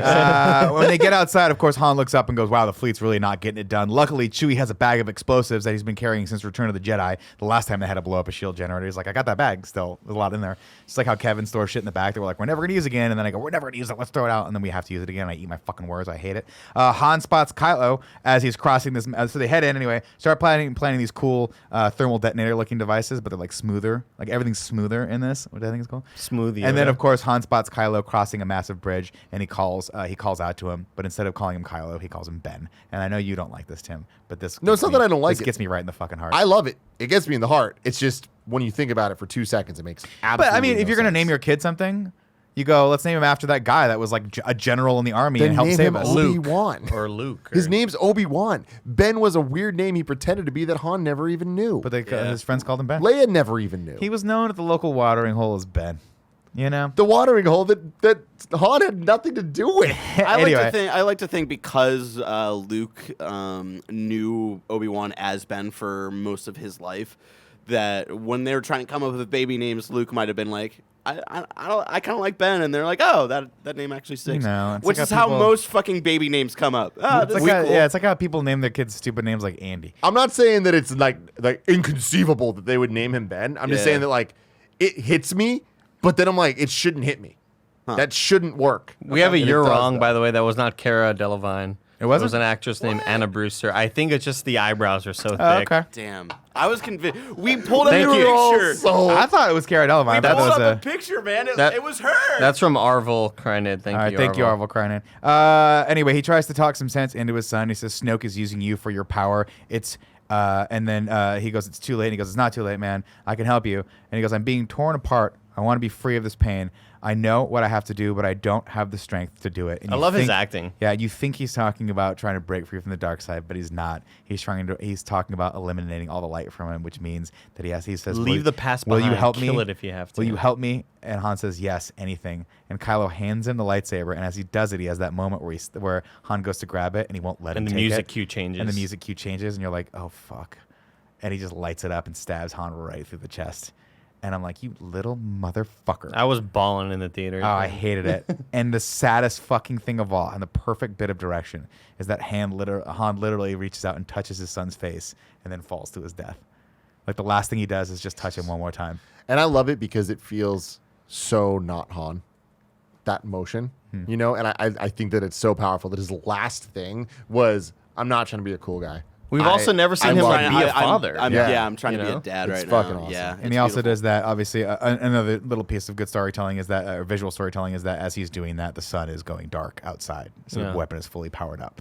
So we've all And gone to and that darkness. turn happens as soon as like the sun shaft stops shining through that room. Yeah. And then we go back to the Resistance headquarters, and Leia feels But his Chewie's death. also crying. Leia has that moment like that Yoda would have where like something's happened, or like Ben has had when Alderaan got blown up, where he has that she literally loses her balance for a second and like is taken aback by it. But you know who's not taken aback by it? Chewie, because he's fucking pissed. Yeah. And he just lights Kylo up. He doesn't even miss a beat. He just shoots him in the gut and then blows it. Just starts blowing Yeah. everything up because he's like, fuck it, I owed this guy a life debt, and I just totally failed him. Chewie, where were you on that one? Shoot him in the head. Anyway, everything starts to blow up around him. They bang out. Nephew. Man, fuck him, man. He just killed Han. I'll tell you what, if you had a nephew and he killed you, I'd fucking smother that little motherfucker. You said that Kylo Ren is Chewie's nephew?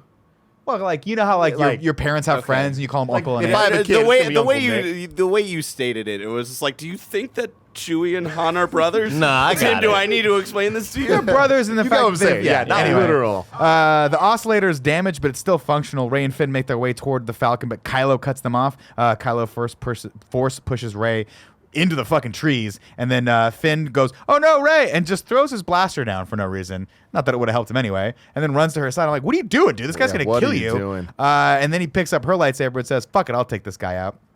With this lightsaber, Love even the though it did visuals not of go, this. didn't go Colors that are well so for me the great. last time.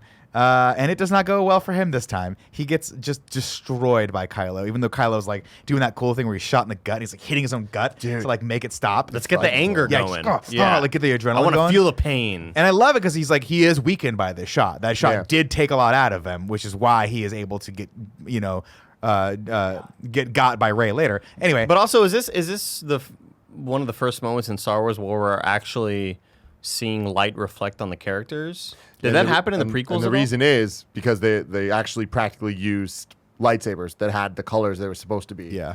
Which Which is so cool it as didn't shit. all just need to be digital. There was digital added later, but yeah, it's so cool because that scene, which again was in the trailer of Finn picking it up and doing the stance, like the samurai stance. well, and it also shoots up and you Kylo see though, when the scene where when he Yeah. turns Ah, I the love it. first teaser scene that we saw, it's like When he pushes it's it just out, so yeah. visually striking, and like they designed, they're like, we're gonna do it in the snow, so you could really see the colors, and like it I worked. also love how I love how Kylo's saber is so it's so erratic. It's so angry. Well, the sound it's crackling. But It's even the hilt of it. it's so unstable. The hilt of it looks unfinished. When he goes to hand it to Han, there's like wires and shit wrapped around. It doesn't look like it's indicative that he hasn't finished his training yet. And when you finish your training, obviously the final thing was supposed to be like either the trials or I don't know. You have to make your own lightsaber, and it looks like he just skipped all those steps and made it, and that's why it doesn't quite work right. But it's Yeah. just nasty looking. Yeah, even when they're talking, lightsabers are like this sort of pristine weapon, and they're the fancy man's sort of weapon. But Kylo's, it's elegant. It's so like pissed Yeah, off. his is anything but elegant. Yeah. Of course, Finn is even hurt. Kylo's a much better swordsman than Finn. Has no problem disarming Finn and then cuts him like right up the back with the lightsaber, and Finn is out. He's gone. And then we have a wonderful beat where he looks over and it harkens back to the lightsaber sitting in the snow back on Hoth. And he looks over and he sees Luke's lightsaber and he goes, fuck it, I'm going to take that thing. And he goes to pull it to him and it starts going toward him and then whizzes right past him into the hand of Rey. And it's so cool that you're like, you know what we should do? We should just take that scene and put it right in Endgame. And it worked again. It got me again. It got me again. Yeah, this moment every time man, gets it hits me so hard. My nipples are just shooting. I went through 4 T-shirts last night, guys. Wow. Yeah, Lactating. yeah. They No, fucking they're sharp. Oh, okay, and they're just wet, God. and they get it on. Outside Poe squad goes on a trench run because that happened before, and Poe heads into the oscillator, starts blowing it up from the inside out. As it explodes around him, he narrowly makes it out. The whole base starts falling apart as Rey and Kylo duke it out in the snow. They clash sabers one last time, and Kylo offers to trainers like, "You're untrained. I can teach you. You need a teacher. I can show you the ways of the Force." And at mentioning the Force, it kind of echoes in Rey, and she steadies herself for a second, and she musters the power, and then she just fucks him up. And cuts him like a I think she gashes him from the shoulder to the face. In this, that's how he gets that scar, right? Yeah, I don't know if it's all that. I think I think it was just like right It was here. like, yeah. Anyway, she knocks him down, and before they can go in for the killing blow, there's just a giant fissure that opens up in between a chasm, opens up in between them, and literally puts distance between them. And he looks at her, and she looks at him, and she just runs away. She goes over and finds Finn half dead, and Chewie picks him up on the Falcon. It's mentioned that Kylo and Hux get away too. He's like, Kylo, you got to come to me. Snoke's like, you got to come to me to complete your training. It's like, you probably should have just completed that a while back, because like, then he could have beat all these people pretty easily. They take off into space as the Starkiller base explodes, and I love this scene because I love the effect in this because it explodes and then turns back into a sun. Yeah, did you notice that? It's super cool. It's real cool. And I love that they're like, let's make this look different than what people expect from the Death Star exploding. The Falcon lands back at the Resistance base, and Chewie walks right by Leia, and I don't have a problem with this, but apparently everyone else does, because Leia finally locks eyes with Rey, and no words are exchanged. And there's no need for that. They just hug, and you get everything you need to know out of that. Han meant something to both of them, and he's dead, and they're just going to hug right now. They're going to share a moment and console each other. And then R2-D2... Some fans were none too pleased when Chewie and Leia just walked past each other following Han's death and the destruction of Starkiller Base, with Leia instead choosing to embrace Rey, the relative newcomer. Considering Leia and Chewie's long history and their shared loss, it's hard to fault the fans on this one. It didn't make much sense, and Abrams has said he now regrets how distracting it proved to be. Well, they should have just left Chewie out of it. It needed to be between Rey and Leia because they needed to have that connection, especially going forward to the next movie. We could have just seen Chewie carrying Finn or something, but he's just kind of walking with this little hairy ass. It's not about Finn. It's about Han Solo. No, I know that, but like if we needed Chewie in the scene, we could have had him doing something that was important, like carrying the body of Finn to help him. In order for them to not hug. In order for them not to hug, but he just kind of like slowly walks past her. And I didn't notice this the first time, and I don't have a problem with this because they've already had that moment, and you're assuming they'll talk at some point. But you know, I get it. I get why people are pissed off. It didn't necessarily matter to me. It's like when our community got real mad that Elise beat out Troy Baker in the best friend tournament, you know. Mm-hmm. Well, R2-D2 fires back up for no reason and shows everyone the rest of the map to Luke, and then R2-D2 is entirely CGI in the film's final scenes when the beloved droid wakes up and reveals the location. Then Leia is like, you know what? We found Luke, and I'll go myself to convince my brother to come back and help us with the Resistance. I know he feels bad about what happened, but I am the only person that can tell him it's okay. Oh, wait, no, Rey, you want to go? A person he's never met before? Go for it. See, I'm sure you'll have a much better time convincing. I'm 100% with you, and I'm also like carrying this back to like, why did Leia hug Rey at all? Who is Rey to you at all? Good point. You have a conversation with Han that we didn't see on camera about Han thinking this girl's pretty cool? Sure, maybe that happened, but like, why are we supposed to believe that she would hug Rey over Chewie, or even hug her at all?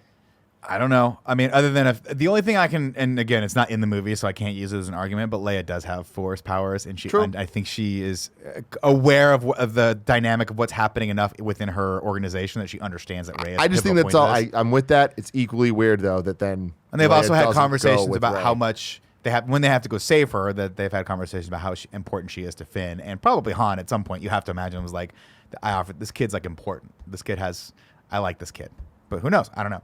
But she is also, you have to imagine Leia's empathetic because she has Force powers, so she can feel the pain of others, and you have to imagine who the fuck knows? We're stretching here.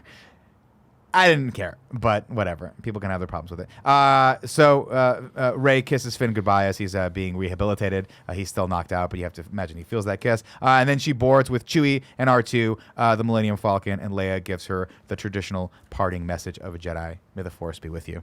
And they take off with that. Rey, Chewie, and R2 take off to go find the missing Luke Skywalker. And the movie could have ended right here. I would have been okay with it. But I remember sitting in theaters going, oh, they're going to find him. That's cool. And they land on this really cool planet where you assume, I guess it's the first Jedi temple because it looks kind of like a temple-ish. I don't know. And then, this is where Rey embarks on her very first Jedi task as a trainee, which is just to climb a lot of stairs.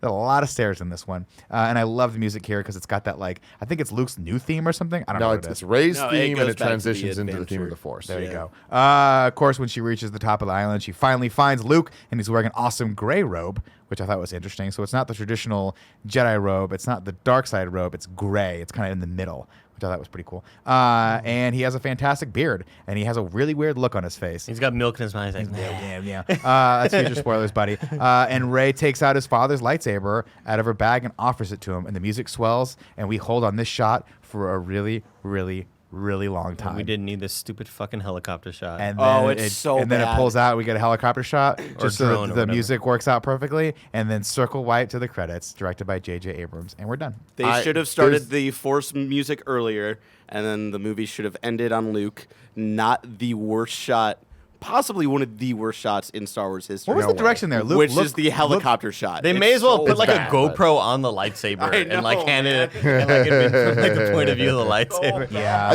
I feel like there's a couple bad cuts and bad shots in this. I love how long we go without dialogue and it's just music. Great music, by the way. I agree the Force theme should have came in earlier. But I love her walking up the thing and us not really knowing where they're going with it and seeing Luke and him not saying anything. Some shots do feel like they last a little too long, but everything this scene represents, and for the most part, I would give it a 90% out of 100. The 10% is distracting, but fuck, this is hype as hell, and I love it. I feel like it's a perfect end to this movie, starting with Luke Skywalker has vanished. It's just getting there was a little weird. Why would Missing Link in chat asks why was it a bad shot? It's like porn. Like you know it when you see it. Okay. And when you see a bad shot like that's like badly composed in terms of like blocking and framing, but also like why is that the moment they chose to It's a leave very us with? personal scene, right? It's this very emotional scene, and the reason why that ending shot is like just a bad choice as an ending shot. They put it in somewhere in the middle of the scene, fine, whatever. But you are far away from the characters. They're moving in a weird kind of angle. It just you feel disconnected from what's actually going on, Yeah. and I that's feel like they're why like, we it's spent a lot of jarring, money on yeah. this fucking helicopter. We got to use this somewhere, you know? It's also weird that this scene in the Or beginning of drone. it, when she first starts walking up the mountain, it's the only shot in the entire movie that has a fade cut. Like I it didn't notice fades that. between two shots of her walking up, Interesting. and it's like cross dissolve. yeah, it's across dissolve, and it's really really weird. I don't know if there's one of those in the entire Star Wars I have franchise. no idea. My critique with the scene is that it just goes on too long. And I think that there's one too many cuts in between him looking at her, she looking back, then he looks back at her, then she looks back at him, then it's a wide shot of them looking at each other, and then it's a bigger wide shot of them circling around him. It should have literally ended. She should have walked up and seen it, and we should have seen him in the robe and known it's Luke. And then she pulls the lightsaber out and offers it to him, and as he turns around, he takes office, and we see Luke for the first time, and that should have been Yep, it. I agree. Done. And I'm right with Barrett. Barrett made a very important point, which is that when you're in a wide shot, the visual storytelling of that is that you want to be farther away and disconnected from the two things that are happening. But if you got this incredibly emotional moment where 2 hours and 15 minutes of a movie are building up to this, where Rey sees this mythical person who she has staked a lot of her future on, and they lock eyes for the first time, I want to see their fucking eyes. And I want to see a close-up of the thing she is offering him, which is the thing that is the embodiment of all of her hopes and dreams that she's handing over to this guy and placing her trust in him. And then we cut out to this grand sweeping wide shot that goes on way too long. It just was a little bit weird. But I'm with Tim. Solid 85%. That could have been 50% better. I love that math. Anyway. Well, there you go, ladies and gentlemen. Let's do a little bit of Ragu Bagu. Kylo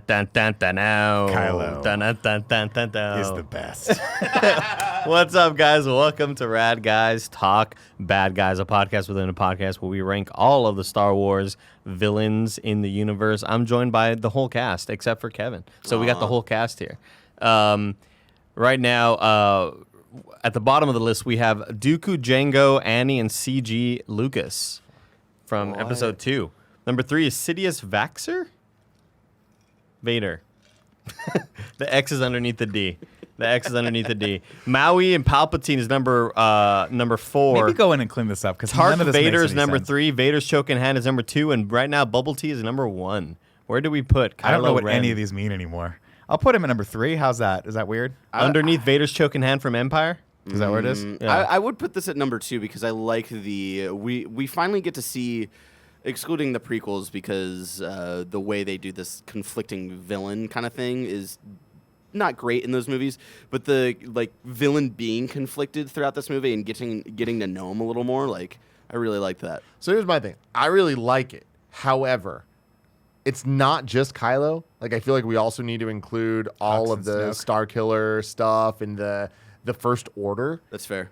And I feel like I like all of them more because they make us care about the stormtroopers and we see different angles, but that's the good side of them, not the bad side. The bad side stuff I feel falls a little flatter. However, the Kylo stuff is so good. Yep. So, Yeah, but I'm with you though, because Kylo is this unique bad guy that we haven't really seen yet in a Star Wars franchise, right? He is this conflicted, layered, deep bad guy who has demons that we're seeing, and he's almost more compelling than the protagonist. and he kills Han Solo. And then we get Hux, who is this cartoonish, fucking two-dimensional general who does not need to be in this movie He's at all. an angry Weasley. Except someone was like, there has to be someone that has conflict with Kylo on the starbase, because remember when Vader had all those other people that were calling him out in the first movie? We need that again. Hux is stupid. I like Hux. I like the dynamic of they don't have it as good as the Empire did. They are kind of playing pretend. It's not just Kylo trying to fake Vader. But I like that Hux is faking Tarkin. It's Yeah. faking all that. And I buy that. But what I don't buy is the exposition of the Republic and we're about to blow people up and all that stuff. That's where it falls flat, where it's oh, so it's not just pretending. You actually are doing the thing. Yeah. And you're doing it weird. But you're also a 25-year-old who is the head of this giant thing. I don't buy it. I get Kylo is in the position he's in because he has a unique and special ability with the dark side of the Force, and he's being played by Snoke. But Hux is just what? He's a fucking idiot. If Hux was 55, or Yeah, if he was 60. 55, I'd be okay, this makes sense because, in the Empire, there was bureaucracy and there was these people who were this council of old dudes that just thought everything was going to be fine. And guess what? It's not, because these young people came up and they got. See, I think of it differently. It reminds me of people that make movies and then YouTubers, where it's just these young kids are able to do more things because people did it before them. And there's just he's this young kid that's I could just copy elements. But then they of brought in this. Snoke as the CEO because he's managed companies in the past. But I guess I don't know. I guess I missed the dynamic of the bad guy having an even badder guy who was more capable leading him. I love the Tarkin Vader dynamic where Vader's I respect this fucking guy Well, we had because he's Snoke been in around this for a long being time. that. But Snoke was the Emperor, and so to me, Hux just is kind of a useless character. He's kind of a throwaway character in this. But Yeah, I don't know. I mean, what's number 3 right now, Andy? Tark Vader. Tarkin and Vader. Tarkin and Vader. Let's put him in at the number first four. one, New A New Hope. Hope. I'd put this above that, Okay, I'm down with that. Yeah, same. Sounds good to me. Fuck it. Who? but under the other Kylo and First Order. First Just Order. put the fucking sexy Kylo. Sexy Kylo. Oh no, that's the next one. Yeah. Kylo and First Just Order. Just put from fucking Episode sexy 7. Kylo. Yeah, All Chet right, there you go. shirtless Kylo will be in the next one, and that's I gonna be also, Hell I'm, yeah. also, Those things. I'm also kind of confused by my ranking because number 1 is apparently Boba Fett and Palpatine, which is Bubble Tea. But I don't know if that was from Definitely from Empire. Jedi. No, that's Empire. Nope, definitely sorry, from Empire. Jedi. That's Jedi. No, that is. How is Jedi. that Jedi? Because Vader's Boba was in choking. it for Because 5 Vader's minutes. choking hand is. Is No, that- yeah. Vader's choking hand is Empire. And then Sidious Vaxxer. Oh, never mind. That's I think Vader's episode choking hand 3. was New Hope. no, it's Empire. it's Empire because he's Tarkin. killing Oh, right. all of these 'Cause he just generals. keeps with going That's Yeah. right. Yeah. Okay, that makes Yeah. sense. Perfect. Yeah. Perfect. Maybe we need to revote. We're good to go. But we'll do that next We're week. good to go. All right. There, 7 there fucking go. syllables in the middle. You'll need 5 for the first and last line. If you're not poetic, no need to fret it. Haikus don't need to rhyme. Listen up. Kylo is cool. He is cool. He's really cool now. Lee Polero, you can go to patreon.com/kindafunny to write your review in haiku form, just like Lee Polero did. I'm Lee Polero. Why? BB-8 is great. Kylo is very emo. Han died, and I cried. Oh, fuck, I did too, Lee Polero. I wish Lee Polero rhymed something with emo. Justin Marshall writes in and says, let's try this again. Haiku for episode 7. Always 2 there are. So he has 2 here. Always 2 in there. Raise no Mary Sue compared with Death Star v Luke. 5. Beats 1. No, I think it's v Luke, like versus. But V is only 1 syllable. Let me just read this again. Raise no Mary Sue compared with Death Star v Luke. Beats 1 injured dude. Okay. Like I like that you actually tried to have some criticism there. Sure. Good. Rey waits for her fam, steals the Falcon, then meets Han. Oh no. Okay. Han, There's he wants me to pronounce it like Lando says it. So Rey waits for her fam, steals the Falcon, then meets Han, finds Luke on Island. I guess. Yeah, Island. I appreciate the effort, Justin Marshall. terrible. I appreciate the effort. Let's go to Daniel Edmonds. Rey, Finn, Poe, Kylo. A brand new generation. Let's go, doggy dog. Let's go, doggy dog. Let's go, doggy dog. Oh, that's 5. Okay. Ignacio Warhas says, Luke goes to exile while evil tyrants take power. He did learn from Yoda. It's true. And then Party McFly says, damn, this movie's fun. Why so few with this franchise? Let's get it, JJ. Let's get it, JJ. Let's get it, JJ. Now it's time to rank the Star Wars universe. Currently, we have number 1, The Empire Strikes Back. Number 2, A New Hope. Number 3, Return of the Jedi. Number 4, Revenge of the Sith. Number 5, The Phantom Menace. Number 6, Attack of the Clones. Kevin is not here, but he told me that he puts it at number 4 in between Return of the Jedi and Revenge of the Sith. He said that he really likes it. He thinks it's really good, but it is a little too similar to A New Hope for his tastes.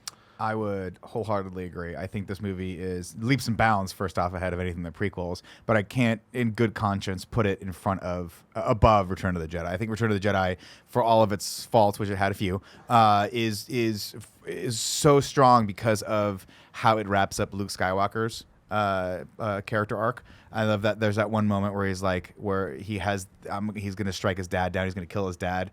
And Lord Sidious is like, strike him down and like do all that stuff. And he goes, no, I am a Jedi Knight, like my father before me. And he throws his lightsaber away. And that's such a power. Like at that point, he finally becomes, it's the culmination of everything he's worked for in the last 3 films. And it's wonderful. And we don't get a moment like that in this. In fact, this movie, Force Awakens, is great. It starts off great. And then kind of slowly declines as we get into the 3rd act. And by the 3rd act, you're like, why is any of this happening? And that's unfortunate. But it's a really, really fun romp until that point.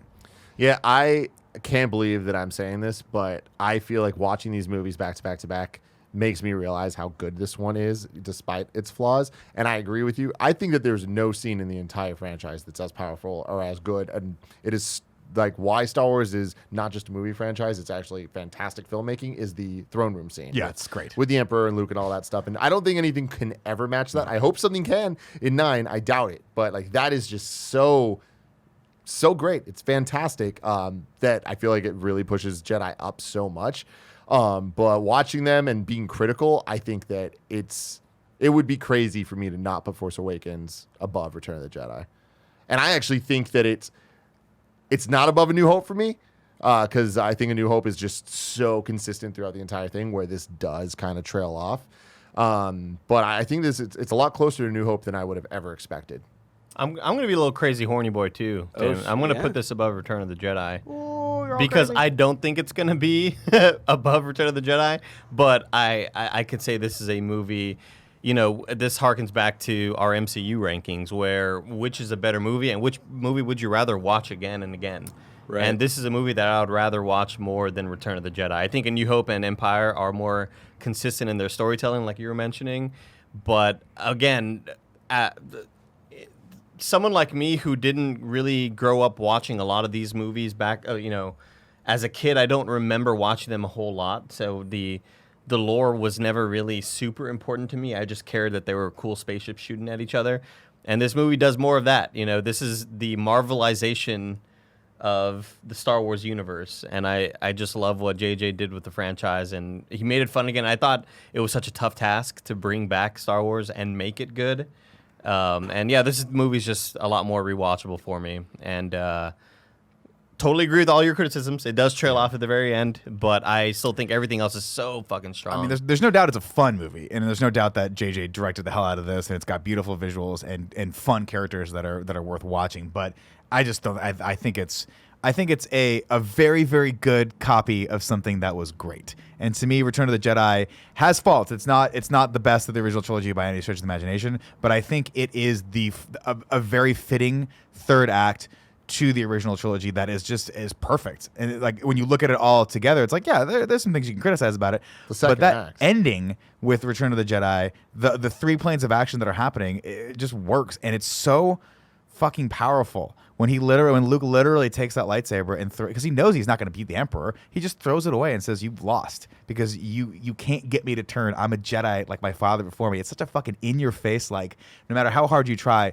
I'm never going to be what you want me to be. You've lost. and that's arguably And that's him accepting being a Jedi. And that's what it means to be a Jedi to him, is that even though I'm going to fucking die, I'm holding true to the person I know I am. I'm a Jedi Knight. And it's so good. That's probably my favorite part of all of Return of the Jedi. Also, the speeder bikes were dope. Don't forget about this. I mean, just a lot of Endor just really fell off for me. Where Yeah. I enjoy the worst parts of Force Awakens more than I enjoy the worst parts of Jedi. Yeah, and me too. And I So think be that the third act is so fucking fantastic, and even the first act is fantastic of Jedi. But there's a long portion in the middle that like doesn't really give us too much, and the things that it gives us, I feel, isn't totally consistent with the ones before it. So. Barrett, you're gonna be the deciding factor on this one. Real quick. The last thing that I want to say about Force Awakens is that in talking about like you just said, like it's a copy of what came before it. Like I feel like it's a copy of so many elements, but at the end of the day, it's the characters that make it special, and they're not copies. And the characters are all so great in this movie the entire time. It's like, true. It's not just bits or pieces, and that is a task that I don't think that any of us expected Force Awakens to be able to accomplish. We thought that they could be better than the prequels.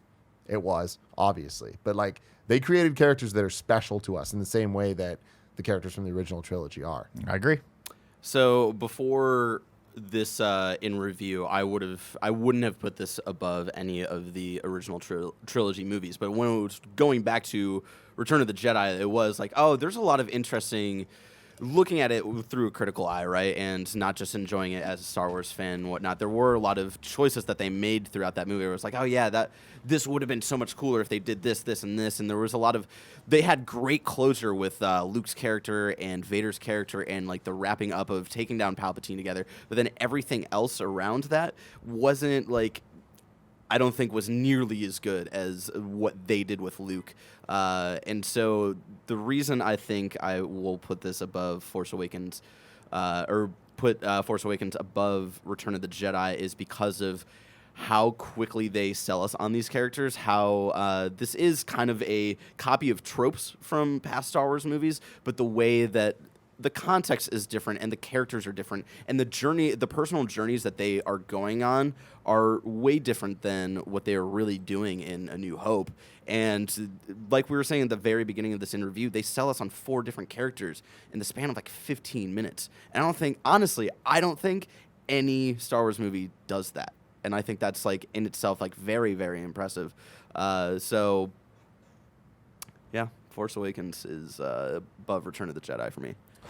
So I like it. Shock the world. Yeah, I let's do the vote then. Start Barrett, it. I would have thought you of all people would have been on I my know, side. I know my dad is gonna fucking Your text dad me in is 6 hours. is He's gonna punching the fucking computer Yeah. screen right He now. We likes also this lost movie. half of the audience, guys. Like, they're I know. gonna hate They us, are not Is happy. it better than Revenge of the Sith? Raise your hand. but still like the video. We all raise our hands. Is it better than Return of the Jedi? Raise your hand. Me, Andy, and Barrett raise their hand. Kevin and Nick do not. The current rankings of the Star Wars universe are kind of funny. Number 1, Empire Strikes Back. Number 2, A New Hope. Number 3, Force Awakens. Number 4, Return of the Jedi. Number 5, Revenge of the Sith. Number 6, The Phantom Menace. And number 7, Attack of the Clones. Like I was saying earlier, next week we are not going to be doing a Star Wars movie in review because there's 2 episodes of Mandalorian next week. One is premiering Tuesday. One's premiering Friday. We will be doing reviews of those instead. We didn't want to have too many in reviews in a week, so We had the 2 movies this week, the 2 episodes next week, and then after that, it will be Rogue One and Mandalorian. So get fucking hyped. Until then, May the force be with you. thank you.